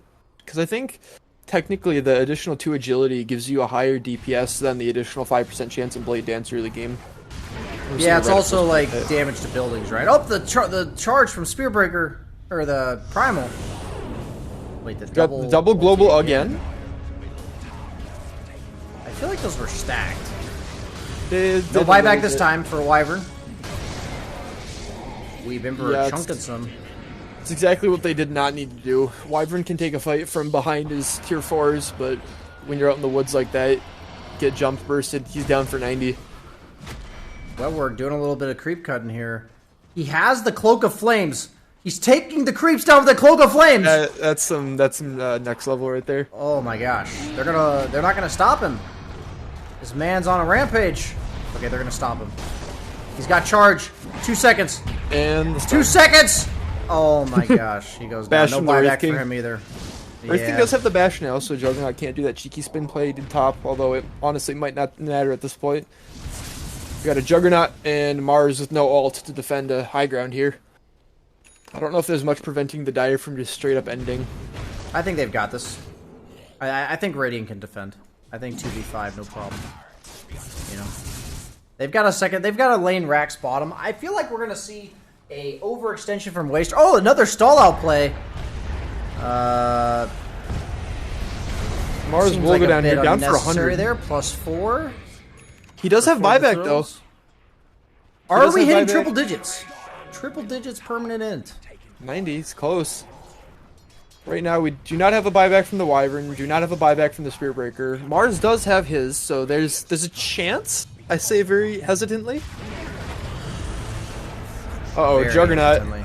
Oh no, the ice path. Oh no. Oh no. He will get the spear safe, so he is out. Okay, they didn't have global just yet. It was barely on cooldown, so I think he that just would let have this been his melee demise Rex. if it Yeah. had. They're holding this melee Rex. Dire is respecting this Mars buyback. I don't blame him. Roche is going to be up in the near future. Some wave bottom to farm. Zom did TP out, so this might be an opportunity. No Primal Beast. 3-man Wyvern arena. ults. Tector. Oh, the spear. Aeon Disc on the Undying, he'll die. Silence will go down. Wraith King first life down and dying down. BKB from Wraith King though. He's gonna take down the Mars. Juggernaut ulti under the Jakiro. He'll go down. Okay, that's They are not literally terrible. doing it. Oh no. They're not doing it. He's dead. Juggernaut runs into the Wraith King. Oh, and he's dead. It's tragic. Juggernaut does have buyback, so this isn't the end of the game here. But That's actually so tragic though, because you could have turned that into a Roche. That's a little greedy from him. That's kind of a weird champ. We do have close to BKB on the Wyvern. He's less than 1,000 away, so if you can eventually get that, that'll help. That feels bad though. The Juggernaut on half health, looking for that Wraith King. Wraith King's too big. I mean, he's got the overwhelming blink. Well, that was all opened up by the fact that Zom TP'd bottom, so they're gonna have to be a bit careful. Oh, okay. I've now learned. I now knew this. I now know this interaction. Spirit Breaker charge beats Primal. Yes. How many people in chat actually knew that? That if Primal and Spirit Breaker charged at the same time, then Spirit Breaker would reign supreme. Anybody know? I did not know that. I think I've watched Don't more lie to Spirit us. Breaker. I think I've seen more Spirit Breaker games today and yesterday casting this league than I have in my last month of pubs. So I don't know about you. You're that a sounds little about higher accurate, than me, but it's not very common. Yeah, not too many Spirit Breakers. Lower mortal pubs, you're not seeing many Spirit Breakers. We do have the Wyvern ult onto the Undying, but he is jumped by the Wraith King here. He has no BKB. He's got the full pike. He gets to the low ground. Okay, he might escape here. They will take out the Rubik, but that's a consolation prize. Oh no, Wyvern saved Rubik just long enough for the thrills to get in range for the -4. Oh no. Zom? Has Aegis and cheese and refresher. Put the cheese in your inventory! Jakiro's not here. Jakiro's pushing bottom. This is a 5v4.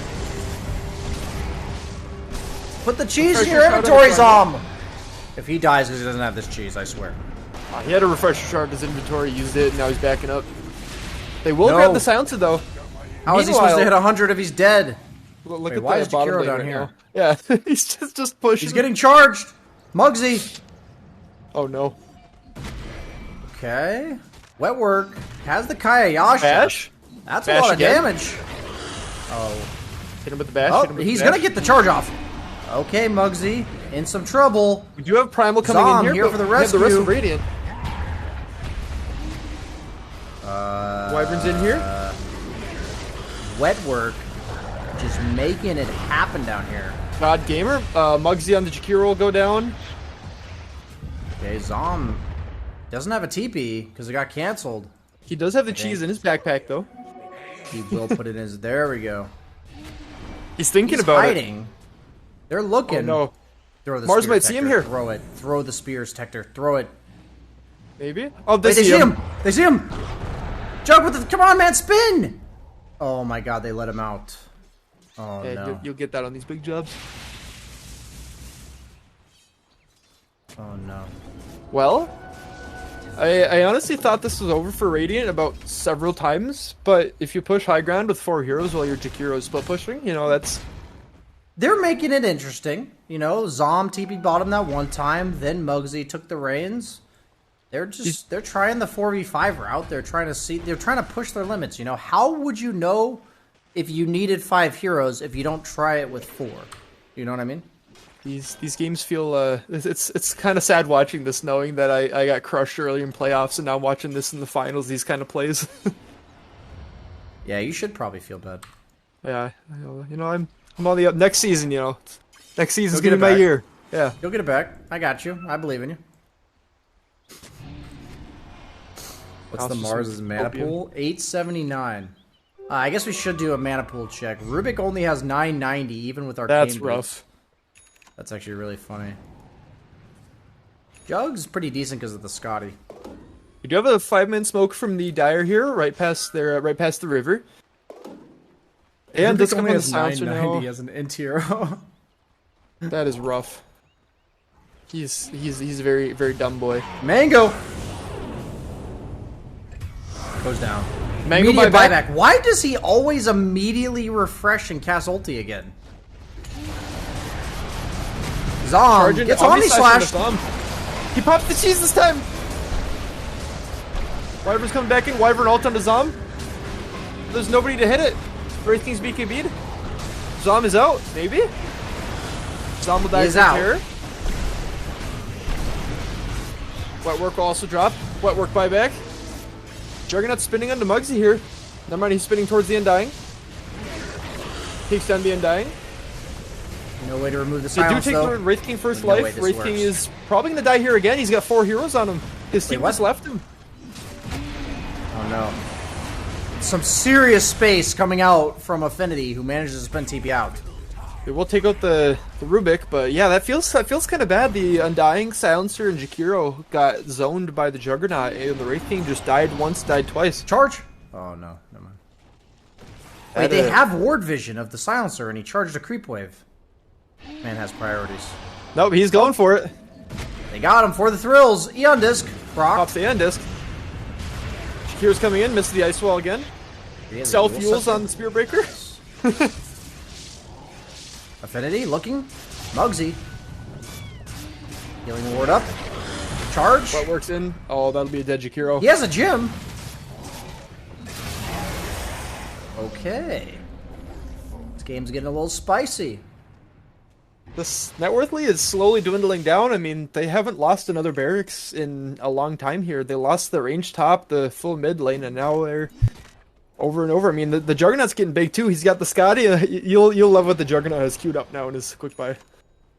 Nice!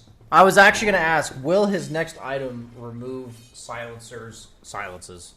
I honestly would have kind of expected a Satanic instead at this point. It accomplishes the same thing, and you're never going to want to replace that extra bit of anything sustain else. in these long fights, yeah. Yeah, because I cannot believe he managed to spin TP out there. I don't know if you saw, or not spin. He managed to Did not. TP out without spin against Jakiro. Because Jakiro used Ice Path, then the Liquid Frost immediately after. So, Oh, that's unfortunate. Silencer is at 102 int. I don't know if you saw that. 102. He is a smart boy. He's got the Pike though now, and he's going for Scythe next, so... Yeah. He understands now. He understands. Ninja Gear on Tector. Got the Gauntlet of Strength, keeping him company. Look at this man. He has purchased the wards. He says, team, we have no vision. 4 Observer wards for the Mars. I wonder if that's he volunteered to do it because he's not going to get burst down right away, or if that's the... He volunteered to do it because he's a good teammate and has the Ninja Gear and knows he can do this safely. It has nothing to do with his teammates not warding. Alright. Absolutely nothing. Did he just... Oh, he did not place that. Okay, I thought he placed that in the range. It was of the close. Outpost. It was very close. That's when you can tell it's a core wording when they put it in range of the outpost. Oh, how to get dewarded? They have a sentry. Well, it just kind of works like that. Who has the gem now? There was a gem on the Undying, and now it's on the Rubik. Okay. Yeah, I gotta do some math again. So, who's the lowest int hero on Radiant? Spearbreaker actually has decent ints to this Kayayasha and the Wind Waker. Mars. Looks like Mars. Mars? Okay, so 71. Silencer has 214. So that's 143 difference. And he's got 3.3 int multiplier. So that's like... He's doing like 700 damage with his last word. That's a lot of damage. 700. You have a Aeon Disc from Jakiro now, so that's Aeon Disc Jakiro, Aeon Disc Silencer. They're getting harder to burst for the side of the die here, but it's getting really scary here. The Rubik's picked up a few items for himself. I mean, the Spearbreaker's got a full Wind Waker now. Juggernaut's got the Yasha, he's going for that Manta, although we have a Spearbreaker charging onto the Silencer. He's going crazy, Wind Wakers himself away. Global used, Primal Ult on the Spearbreaker. Mars yeah, BKB? Bulldoze going, so... We're just popping everything right now. This man likes the late game, wet work. Look at these items. These items are just so Giga Chad. Well, it's working right now. They delayed the game long enough. Although, we do have a 5-man smoke from the Dire here. Roche is up, which they're aware of. Looks like they're debating about just taking that instead. Jug almost has his Manta. Spearbreaker's bottom. Smoke from Radiant. They're going to start the Roche. There is Ags and Refresher Shard on this Roche. This would be huge if they can pick this up. This would be a tough fight, though. Spear into the primal. Second global silence used, so no global silence is available. Spearbreaker's coming in here. He's gonna finish off the primal, I think. No? Primal's Wait, Wind Waker. 450 wait, HP. Primal's gone. Juggernaut takes on kills Jakiro. Jakiro. Primal's gone. Silencer chunking. They're going to the Mars. They're going on the Mars. Wyvern ults on the Silencer. Silencer's gone. Buybacks on Jakiro and Silencer and the Primal. They want this Roche bad. Spearbreaker trying to finish off the Wraith King's first life. Does not manage to. He will just back. So we have buyback from the Mars, triple buyback from the Dire. That does not feel good. Global's gone for another 50 seconds. A lot of Dire is just low here. I don't know if they're going to want to go for a fight. Yeah, Primal isn't a BKB for 50 either. Look at Spearbreaker's net worth. Yeah, look at the Spearbreaker's net worth. He is now third in the game. Yeah, the thing is, this is a 10k net worth lead, but it's all on the Wraith King, and he doesn't really do much with this extra net worth now, because he's just buying an axe and... Buying an Ag speed. I don't know about this, because they also have the Ags coming out from Roche, so... They might give it to... Silencer or Undying, maybe? I guess it would be Silencer. Probably, yeah. Support Undying. Spearbreaker in under the Primal. Looks like they want to take this fight here. He has a BKB on Spearbreaker, didn't use it though. Wind Waker away. Rubik is not here, by the way, so it's 4v5. Rubik's still making his way up. The Roche is getting low. Spearbreaker's charging bottom. Who needs a Roche? There's a creep wave to be charged. Juggernaut's running in here. Charges in. Jug's Juggernaut spin. Radiant takes Roche. And then the Aegis is on the deck! Aegis Nobody's picked it up! Pick it up, Jug! Pick it up! Oh Juggernaut's my gone. gosh. Juggernaut buyback.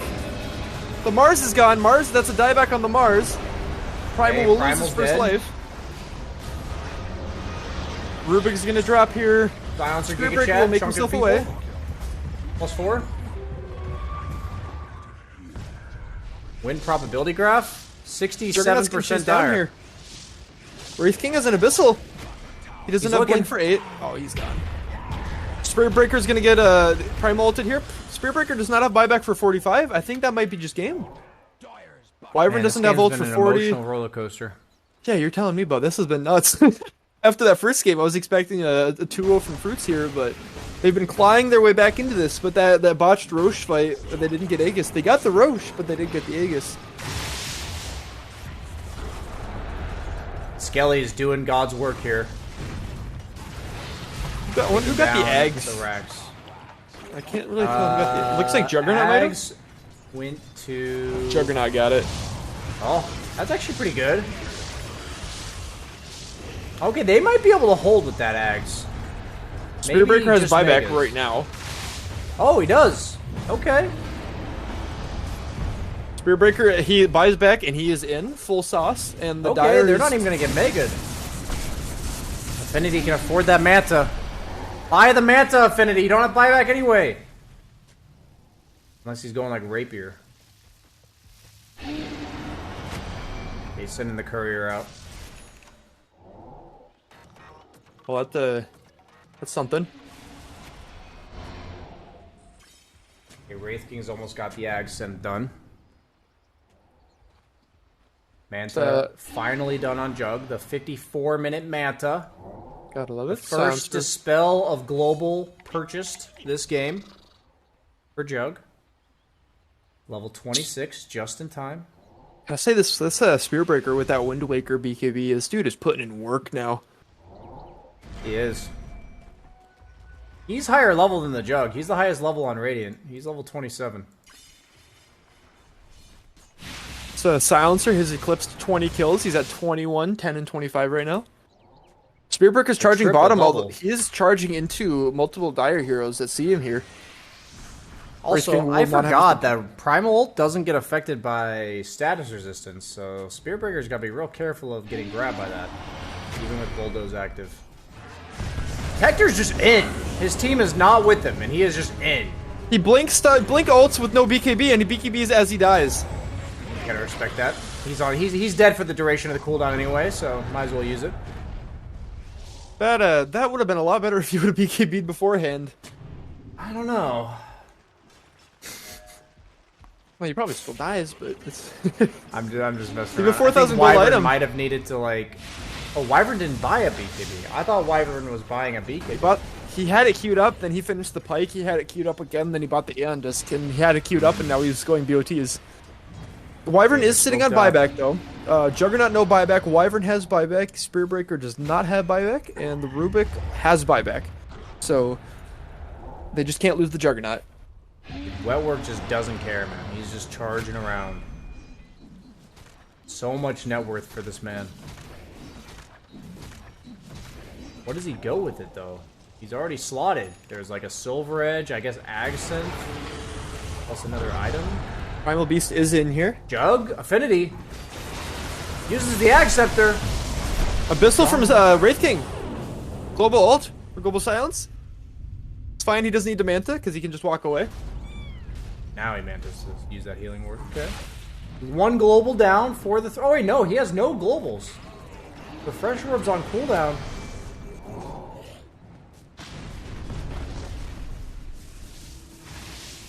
Yeah, that I gotta say the management of these global ults from these global silences from Silencer has been very questionable. He's primarily been just using them one after another in the team fight, regardless of the context.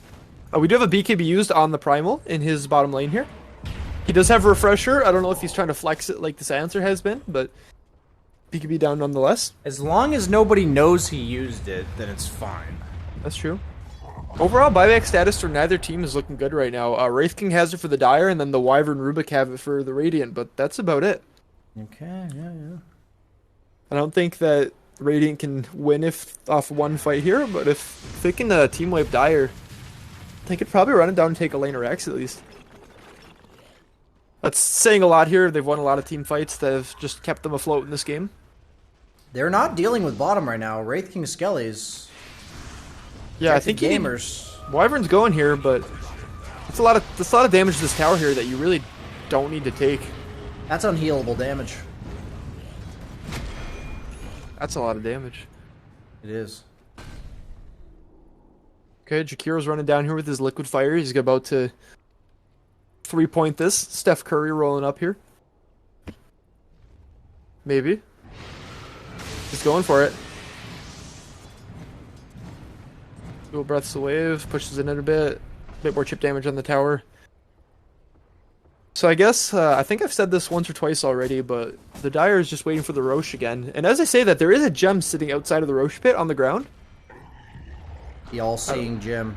The all-seeing gem. There's quite a lull in the action here. I have been spoiled because I am expecting at least 2 kills per minute based on what's been happening so far. And I am not getting 2 kills per minute. Wow, that Jakiro dual breath range is insane. Yeah, I watched it bottom. I didn't think it was going to hit, and it just kept going. Yeah. I feel like the visual isn't even like fully updated to like how far it goes. So I don't know how you feel about this, but the Mars has Wraith Pack queued up. He has not scaled whatsoever this game. He has a Blink Meteor Hammer BKB at 58 minutes, but he is sitting on 4.5k gold. He does have the buyback available, but then he's also got the Wraith Pack. Fallen Sky. That is what he needs. That is suppose, the yeah, we'll have ultimate ticket. Game enders here in a minute and a half. Okay, so who's getting the Ballista? Is it going to the Wyvern or is it going to the Jakiro? List on the Wyvern would be pretty cool. Situation's still seeming very dire for the Radiant squad here, although with some good RNG on the neutral items, they can maybe turn it.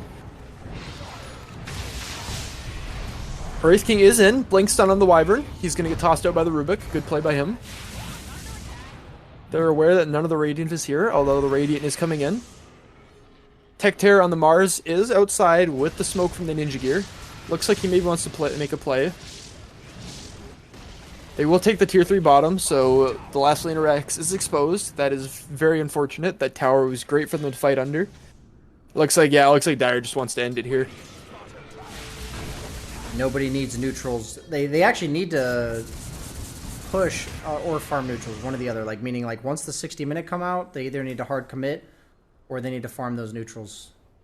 Yeah, looking at buybacks right now, the Dire pretty much all has it, minus the Silencer, who's a little gold short. Spear Breaker doesn't have it for a little over a minute, and the Juggernaut will have it after one more last hit. So, even if the Dire commits here, it could be one of those situations where the Radiant buys back a couple of heroes, team wipes them, and...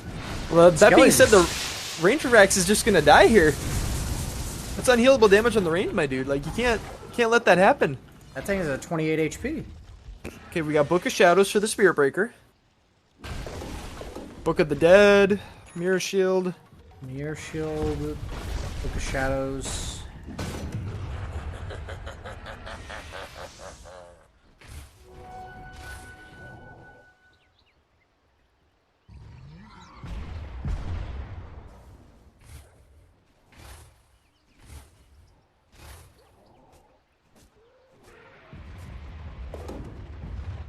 Honestly, not a lot of action right now. They're just farming up those neutral items. Pirate Hat over from the Dire here, so that'll probably end up going to the Wraith King, I'd imagine. Fallen Sky for the Dire as well. Oh, fire! Oh, I want the Fallen Sky for Mars. Not for Dire. There's still time here. We can still see that come out. The Mirror Shield and the Juggernaut's going to make a big difference, I believe. Helps him not get Primal ulted. Yeah, or Blink Abyssal, yeah.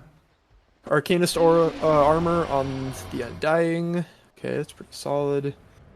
Pirate's Hat Okay, backpack so Mars for went the back for Silencer. the Refresher Orb, so he's gonna have the double BKB. What do you think of the Pirate Hat for the Silencer?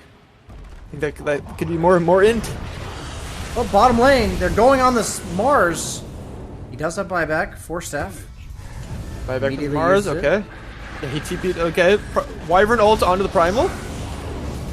Second global curse, silence two-bit used spear. well this time.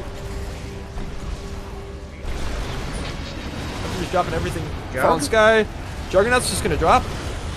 Juggernaut buyback. Minus okay. 4. The Rax is going down. Juggernaut's in on the Undying. Undying will drop, although he's gonna be alive for a little bit longer here. As a big green zombie. Big ghost thing. Wow, he gets the Megas with the Phantom. Silencer will drop here. Does Silencer get +4 when he's Phantom's form? It looks like he does. I think I saw the +4. Buyback from the Silencer. Gosh, everybody's just dying here. The Wyvern's gonna die as well. No buyback Mars. Buyback on the Wyvern, buyback on the Rubik. Spirit Breaker still has the buyback for Radiant, but this Mars is gone for 2 minutes. The Silencer bought back and ran down here. It looks like he just wants to end. Same with the Undying, yeah. Both supports for Dire. Buyback TP'd in. Okay, they've got the Pirate Hat. But instead of ending, they're looking Roche, maybe? I'm down. 6th Roche. Muggsy getting charged. No Eon Disc available. Affinity. Gonna finish him off. Oh, Wind Waker. Oh my god. And he's alive! He's out! No way. Juggernaut's running into a lot of heroes here. Nice. Spirit Breaker will take the Jakiro out. Silencer's gonna go down as well, potentially here. He has no buyback on Silencer.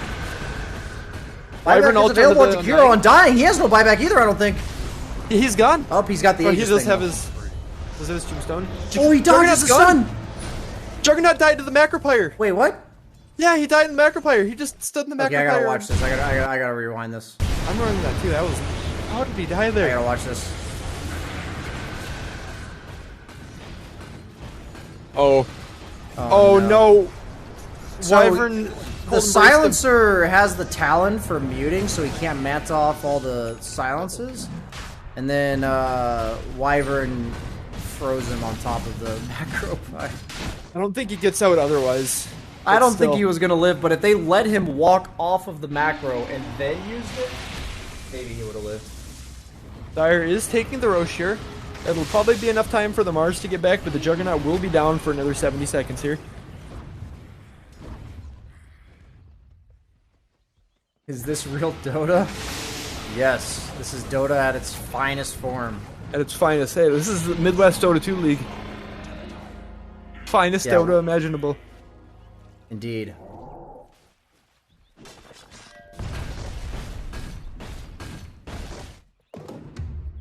The last season's grand finals weren't this exciting. This is awesome. Yeah, they're putting on a show for the people at home. Yeah, we saw we had the illustrious BSJ here, so they, they had to make it long games. Of course. They were like, it's past midnight for BSJ. There's no way we finish before 60 minutes. It's not allowed. I suppose, yeah. I was wondering how that was going to be, considering you're all the way over there. Sorry. But yeah, they originally asked me to do like game 3 and 4, and I was like, so that's going to be like 3 a.m. Can we not do that? I offered, I was like, I'll do one game, you know, like instead. But then I was like, or you could just swap me to the first 2, and that's what they ended up doing. So. That's understandable. Well, I'm glad you're here to witness the 65-minute game. So you know your bedtime is delayed. It's my honor. I always love my tier 5 items. So we have the Ex Machina on Jakiro, the Fallen Sky on Primal, Pirate Hat on Wraith King. Lincoln Sphere built by the Spearbreaker here. Oh, wow. Okay. He will have buyback too. So. There's not many buybacks. The Pause 1 and Pause 2, the Wraith King and the Primal for Dire, and the Spearbreaker for Radiant all have buybacks. Wait, there's a Fallen Sky that the Radiant found that they don't have. Where is it? I'm checking camps.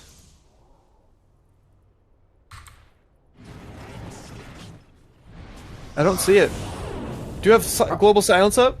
Oh. More relevant things are happening. Almost nobody. Double Global Silence.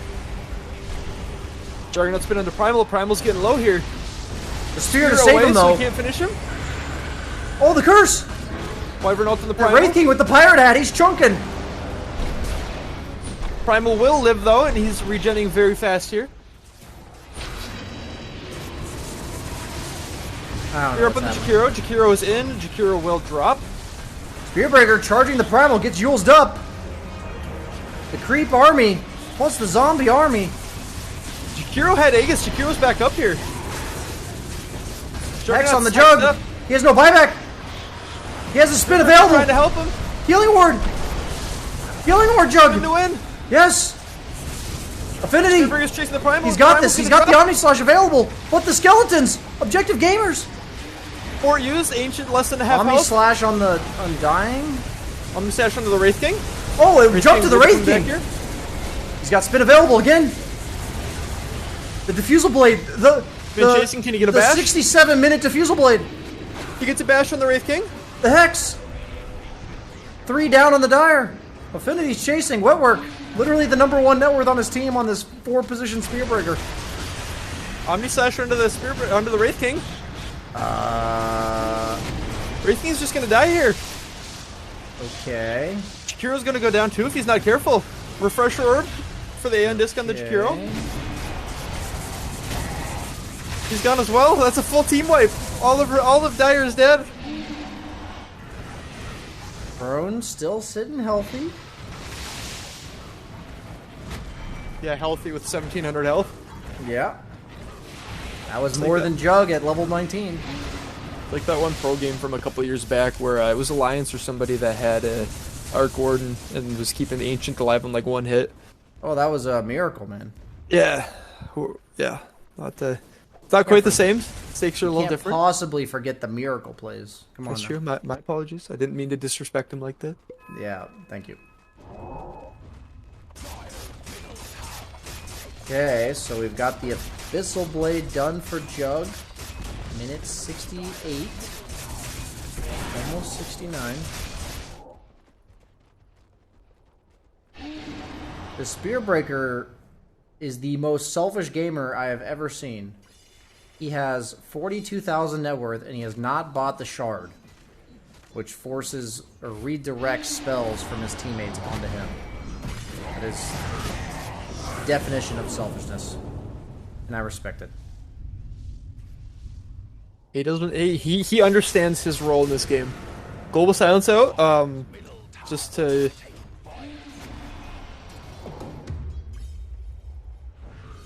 I guess just push him back here.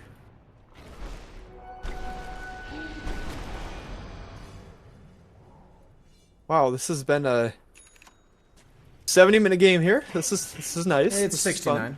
69 minutes. I my bad, you know. I don't think Dire's planning on ending in the next 20 seconds here, so. But so far, it's been 69. Alright, yeah, you know, that's fair enough. Fallen Sky in the camp above bottom outpost. Ha. I don't I'm see gonna it, be buddy. honest, I'm not seeing it either. I see 3 bounty runes by the bottom outpost. Yeah, those things are worth like 500 a pop. All right, so we do have a 70-minute game here. Okay, A it is full now 70 minutes You have, are correct, yeah. have passed. Do you count the draft as I- part of the game or no? Because otherwise that would definitely have been over 70 minutes. It's true. The draft does not count. All right. Because the draft is assumed, right? It has to happen. So. I don't see this Fallen Sky. I checked all the camps when we were looking for it right away, and I may be blind, but I'm not seeing a Fallen Sky. Is it in the base of Dire? Did they drop it? Negative. They would They definitely take hold on to that. They have We one do have a Fallen possible Sky. team fight happening here, though. That's it. Radiant is Okay. smoking into the Dire for some reason. Spearbreaker is charged. Charge! Charge on a 2! Wind Waker's it off. Double global. I feel like they're always stacked. I feel Double like these global globals stacked have a been little bit. stacked every single time. The Mirror Shield protects him. Muggsy refreshes the Eon Disc. What's going on over here? Juggernaut still alive. Juggernaut is getting primal ulted. That's too much. Silence is going down. That's the one thing I know that has happened. Wraith King first life is down. Jug is still alive. Healing Ward is First healthy. secure life down. This primal's gonna go down as well. Can't do anything to this Juggernaut. The throne. It's getting exposed, but Tector, he's taking care of it. Wyvern slowing down Mr. D. Mr. D getting the Wyvern D right now. Aegis. He will reply. He will Or respond because he's thing, an whatever undying. it is. Yeah. He has an undying thing. Spearbreaker charge. Spearbreaker's on him too. He uses himself Heals. rather than the Spearbreaker. It's not gonna save Mr. him. D tries to. If that worked, I swear. If that worked. Okay, Radiant Squad.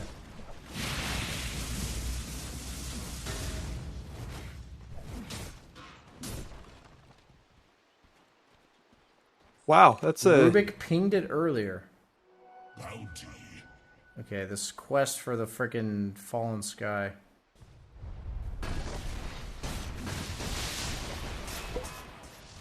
We're playing a little bit of Where's Waldo. That's 72 minutes into the game here.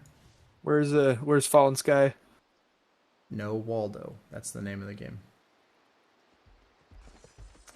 I feel like it got like Spearbreaker charged through and it like got bumped onto a cliff or something. Meanwhile, in the mid lane, they are trying to end the game. As Wetwork going a little deep, does have the Wind Waker active. BKB popped. We'll call that space. Affinity looking to get that first lane of racks. Gets the tier 3, which resets the glyph, which means they no longer feel safe to push. Because Mars is stuck in base. True. This is the gonna be very hard Arcane for Rune them to and push. the Ward. You rock, I just hate Jeff Bezos. I'm looking for it. Yeah, I'm not seeing it.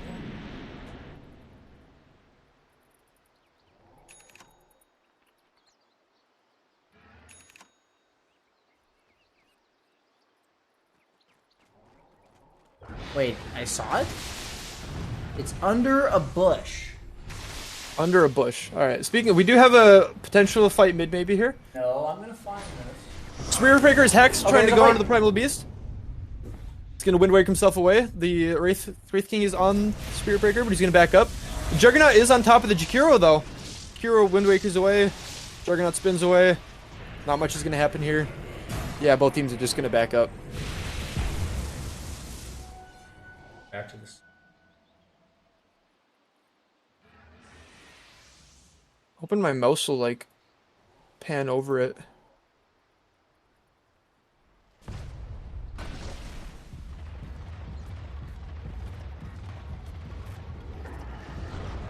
We have some drawing on the minimap. We do have a Spearbreaker onto the Undying right mid. where I was searching. Okay, never mind. Oh, the chart, the blink. Yeah, Spearbreaker is just back to push this wave out. That's all she wrote. You guys are saying it's around here. What you're saying and what we're seeing are two different things. Don't think it's here?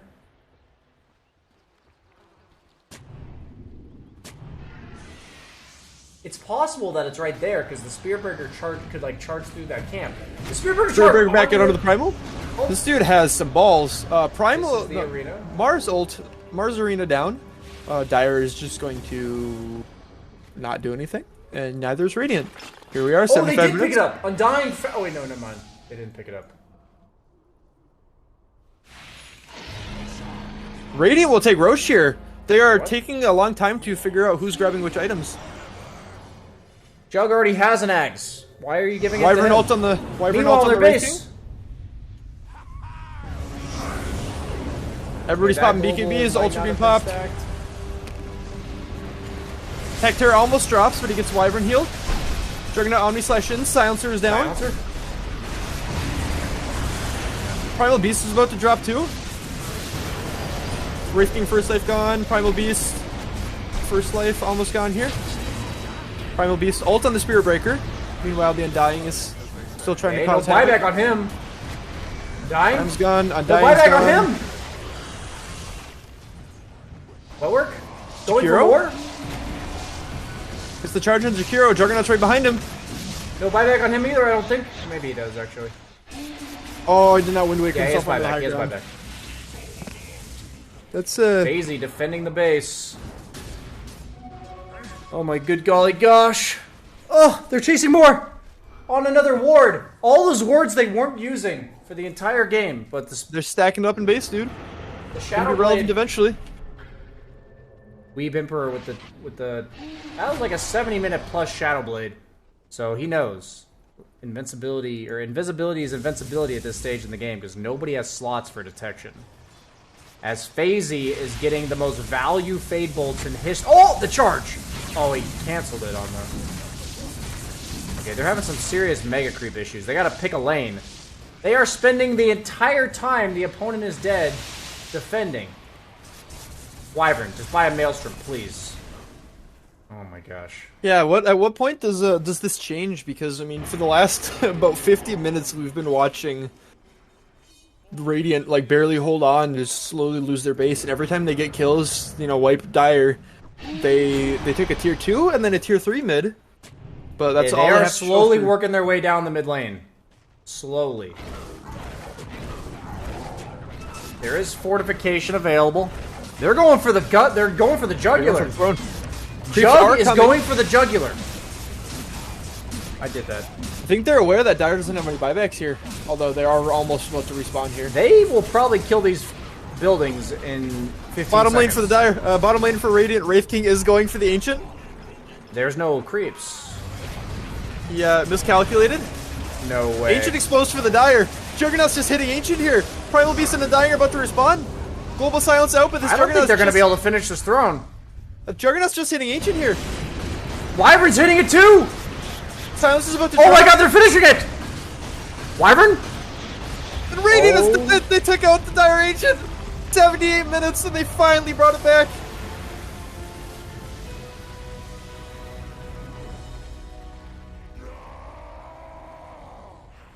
Kind of shell shocked from that. That was one hell of a game. Wow. Wow is right. They Losing with 69 kills for Dire. That silencer finished with like 134 int, I think is what I saw. that's yeah, let's check scoreboard here, see what that is. Pretty sure you're 134 stolen int. wow. Wow, indeed. Well, you know, give the Spearbreaker enough time and he'll eventually turn into another carry. Yeah, what were God? Seriously, like what the hell? That guy was all over the place. Damn. Unreal. Yeah, damn is right. Check the some of the graphs from that game, the team XP and net worth especially. That Oh, is that's crazy. nice. That's a nice one. I like how it's like a straight line in favor of Radiant towards the end. It's just a straight line. That is interesting considering how much of a lead Dire had, even with all of the times they kept wiping. They kept, you know, losing all their heroes, but they were able to just farm, bring it back, and yeah, that was Even at the end there, I didn't think Radiant was gonna be able to do it. Honestly, I think the fact that both side lanes were pushed out when the Wraith King went with the skeletons, he might have been able to take the Radiant throne there if they did have backdoor protection removed. A little bit of a It's true. misplay from him. Might have cost them the game there. If they had a single creep wave. So my chat has demanded, before I'm dipping out for the day, that we find this Fallen Sky. ever elusive Fallen Sky. So Dire crew. let's go to 60 minutes. We're gonna see who found it. It's almost certainly Spearbreaker if it didn't get picked up. Okay, so Silencer found the Dire Fallen Sky. Yeah, that'll be fine. It looks like so Finds the Radiant Fallen Sky. casters for the next game are getting ready to go to chat, so we have as much time as we need here. Okay, wait. Spearbreaker found it.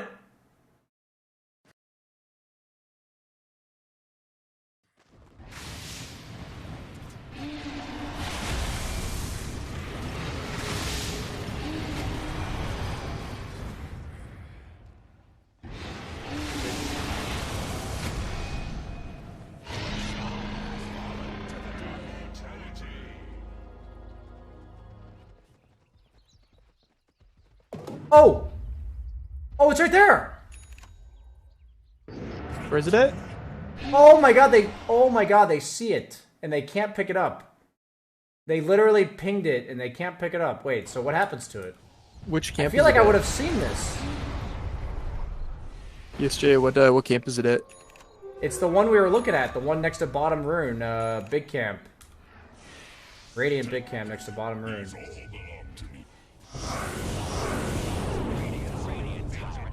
How did I not see this? Does it ever get picked up? Oh, he picked it up! Did he get it? picked it up at 68 minutes, and then nobody used it. That's unfortunate. Although that wouldn't have been game winning. They won the game anyway. So still, Wow. I mean, still the ever elusive mystery of the Fallen Sky.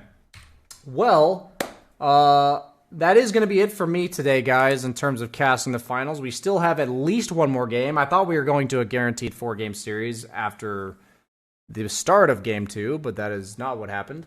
Would you like to give yourself a little shout out for all the people watching, my fellow co-caster? appreciate you having me on. This is Breaker here. You can find me on Twitch, Breaker Dota. I don't have anything on there currently. I primarily do co-casting for other people, but I'm starting to do more casting on my own, so I'll definitely have more stuff on there. Definitely feel free to reach out to me in Discord. Just look for me in the MD2L Discord, Breaker. I'm definitely always down to do more casting. And overall, yeah, that was an absolute blast of a game to watch. I'm glad I had the privilege of casting a 78-minute game for my one game for today. So, Hell yeah. I think that's about it. Thanks for having me on, BS8. And, right on. Thanks for joining me. All right, well, have a good night. You know, I know it's probably like 5 in the morning there already. So It's 1 a.m. Yeah, it's 1 a.m. That wasn't a 5-hour long game. I am going to be shooting a raid over to KBBQ, everybody, because that is who is Jack, who is going to be casting the rest of this. So let me find his channel. Thought I had him followed. all right, well, y'all are doing that. You have a good night, BSJ. And, Yeah, you too. Good luck to the teams in the future. Sounds good. For people who are wondering why I did this, I just got asked, and it just seems like a really cool league. Definitely check it out if you guys are interested in like playing a bit of an amateur league. I had a lot of fun. Like, I mean, casting amateur Dota is definitely just like a different beast, you know? Definitely just a bit of a different beast. Is Mason playing in the league? So the problem is that the league has a hard cap for Team MMR. And it seems like most teams don't have anybody over 7K. And Mason did not quite drop to 6K. So he is not able to play in the league.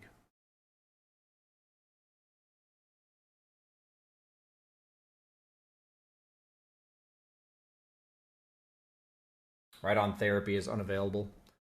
I do have somebody that redeemed a free subscription. Right on therapy is unavailable. User 2_70.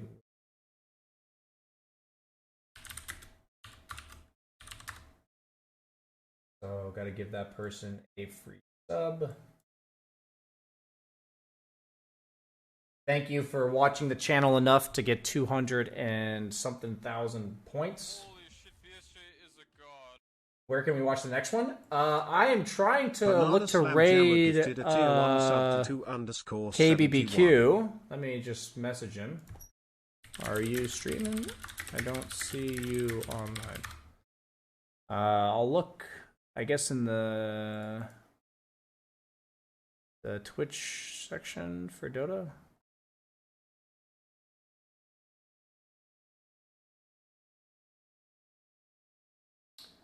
ABBQ streaming. I thought I had him followed. Maybe I don't.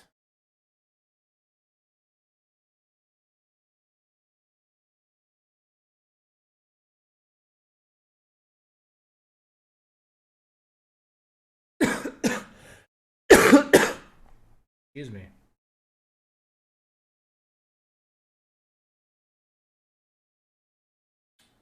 Excuse me, boys.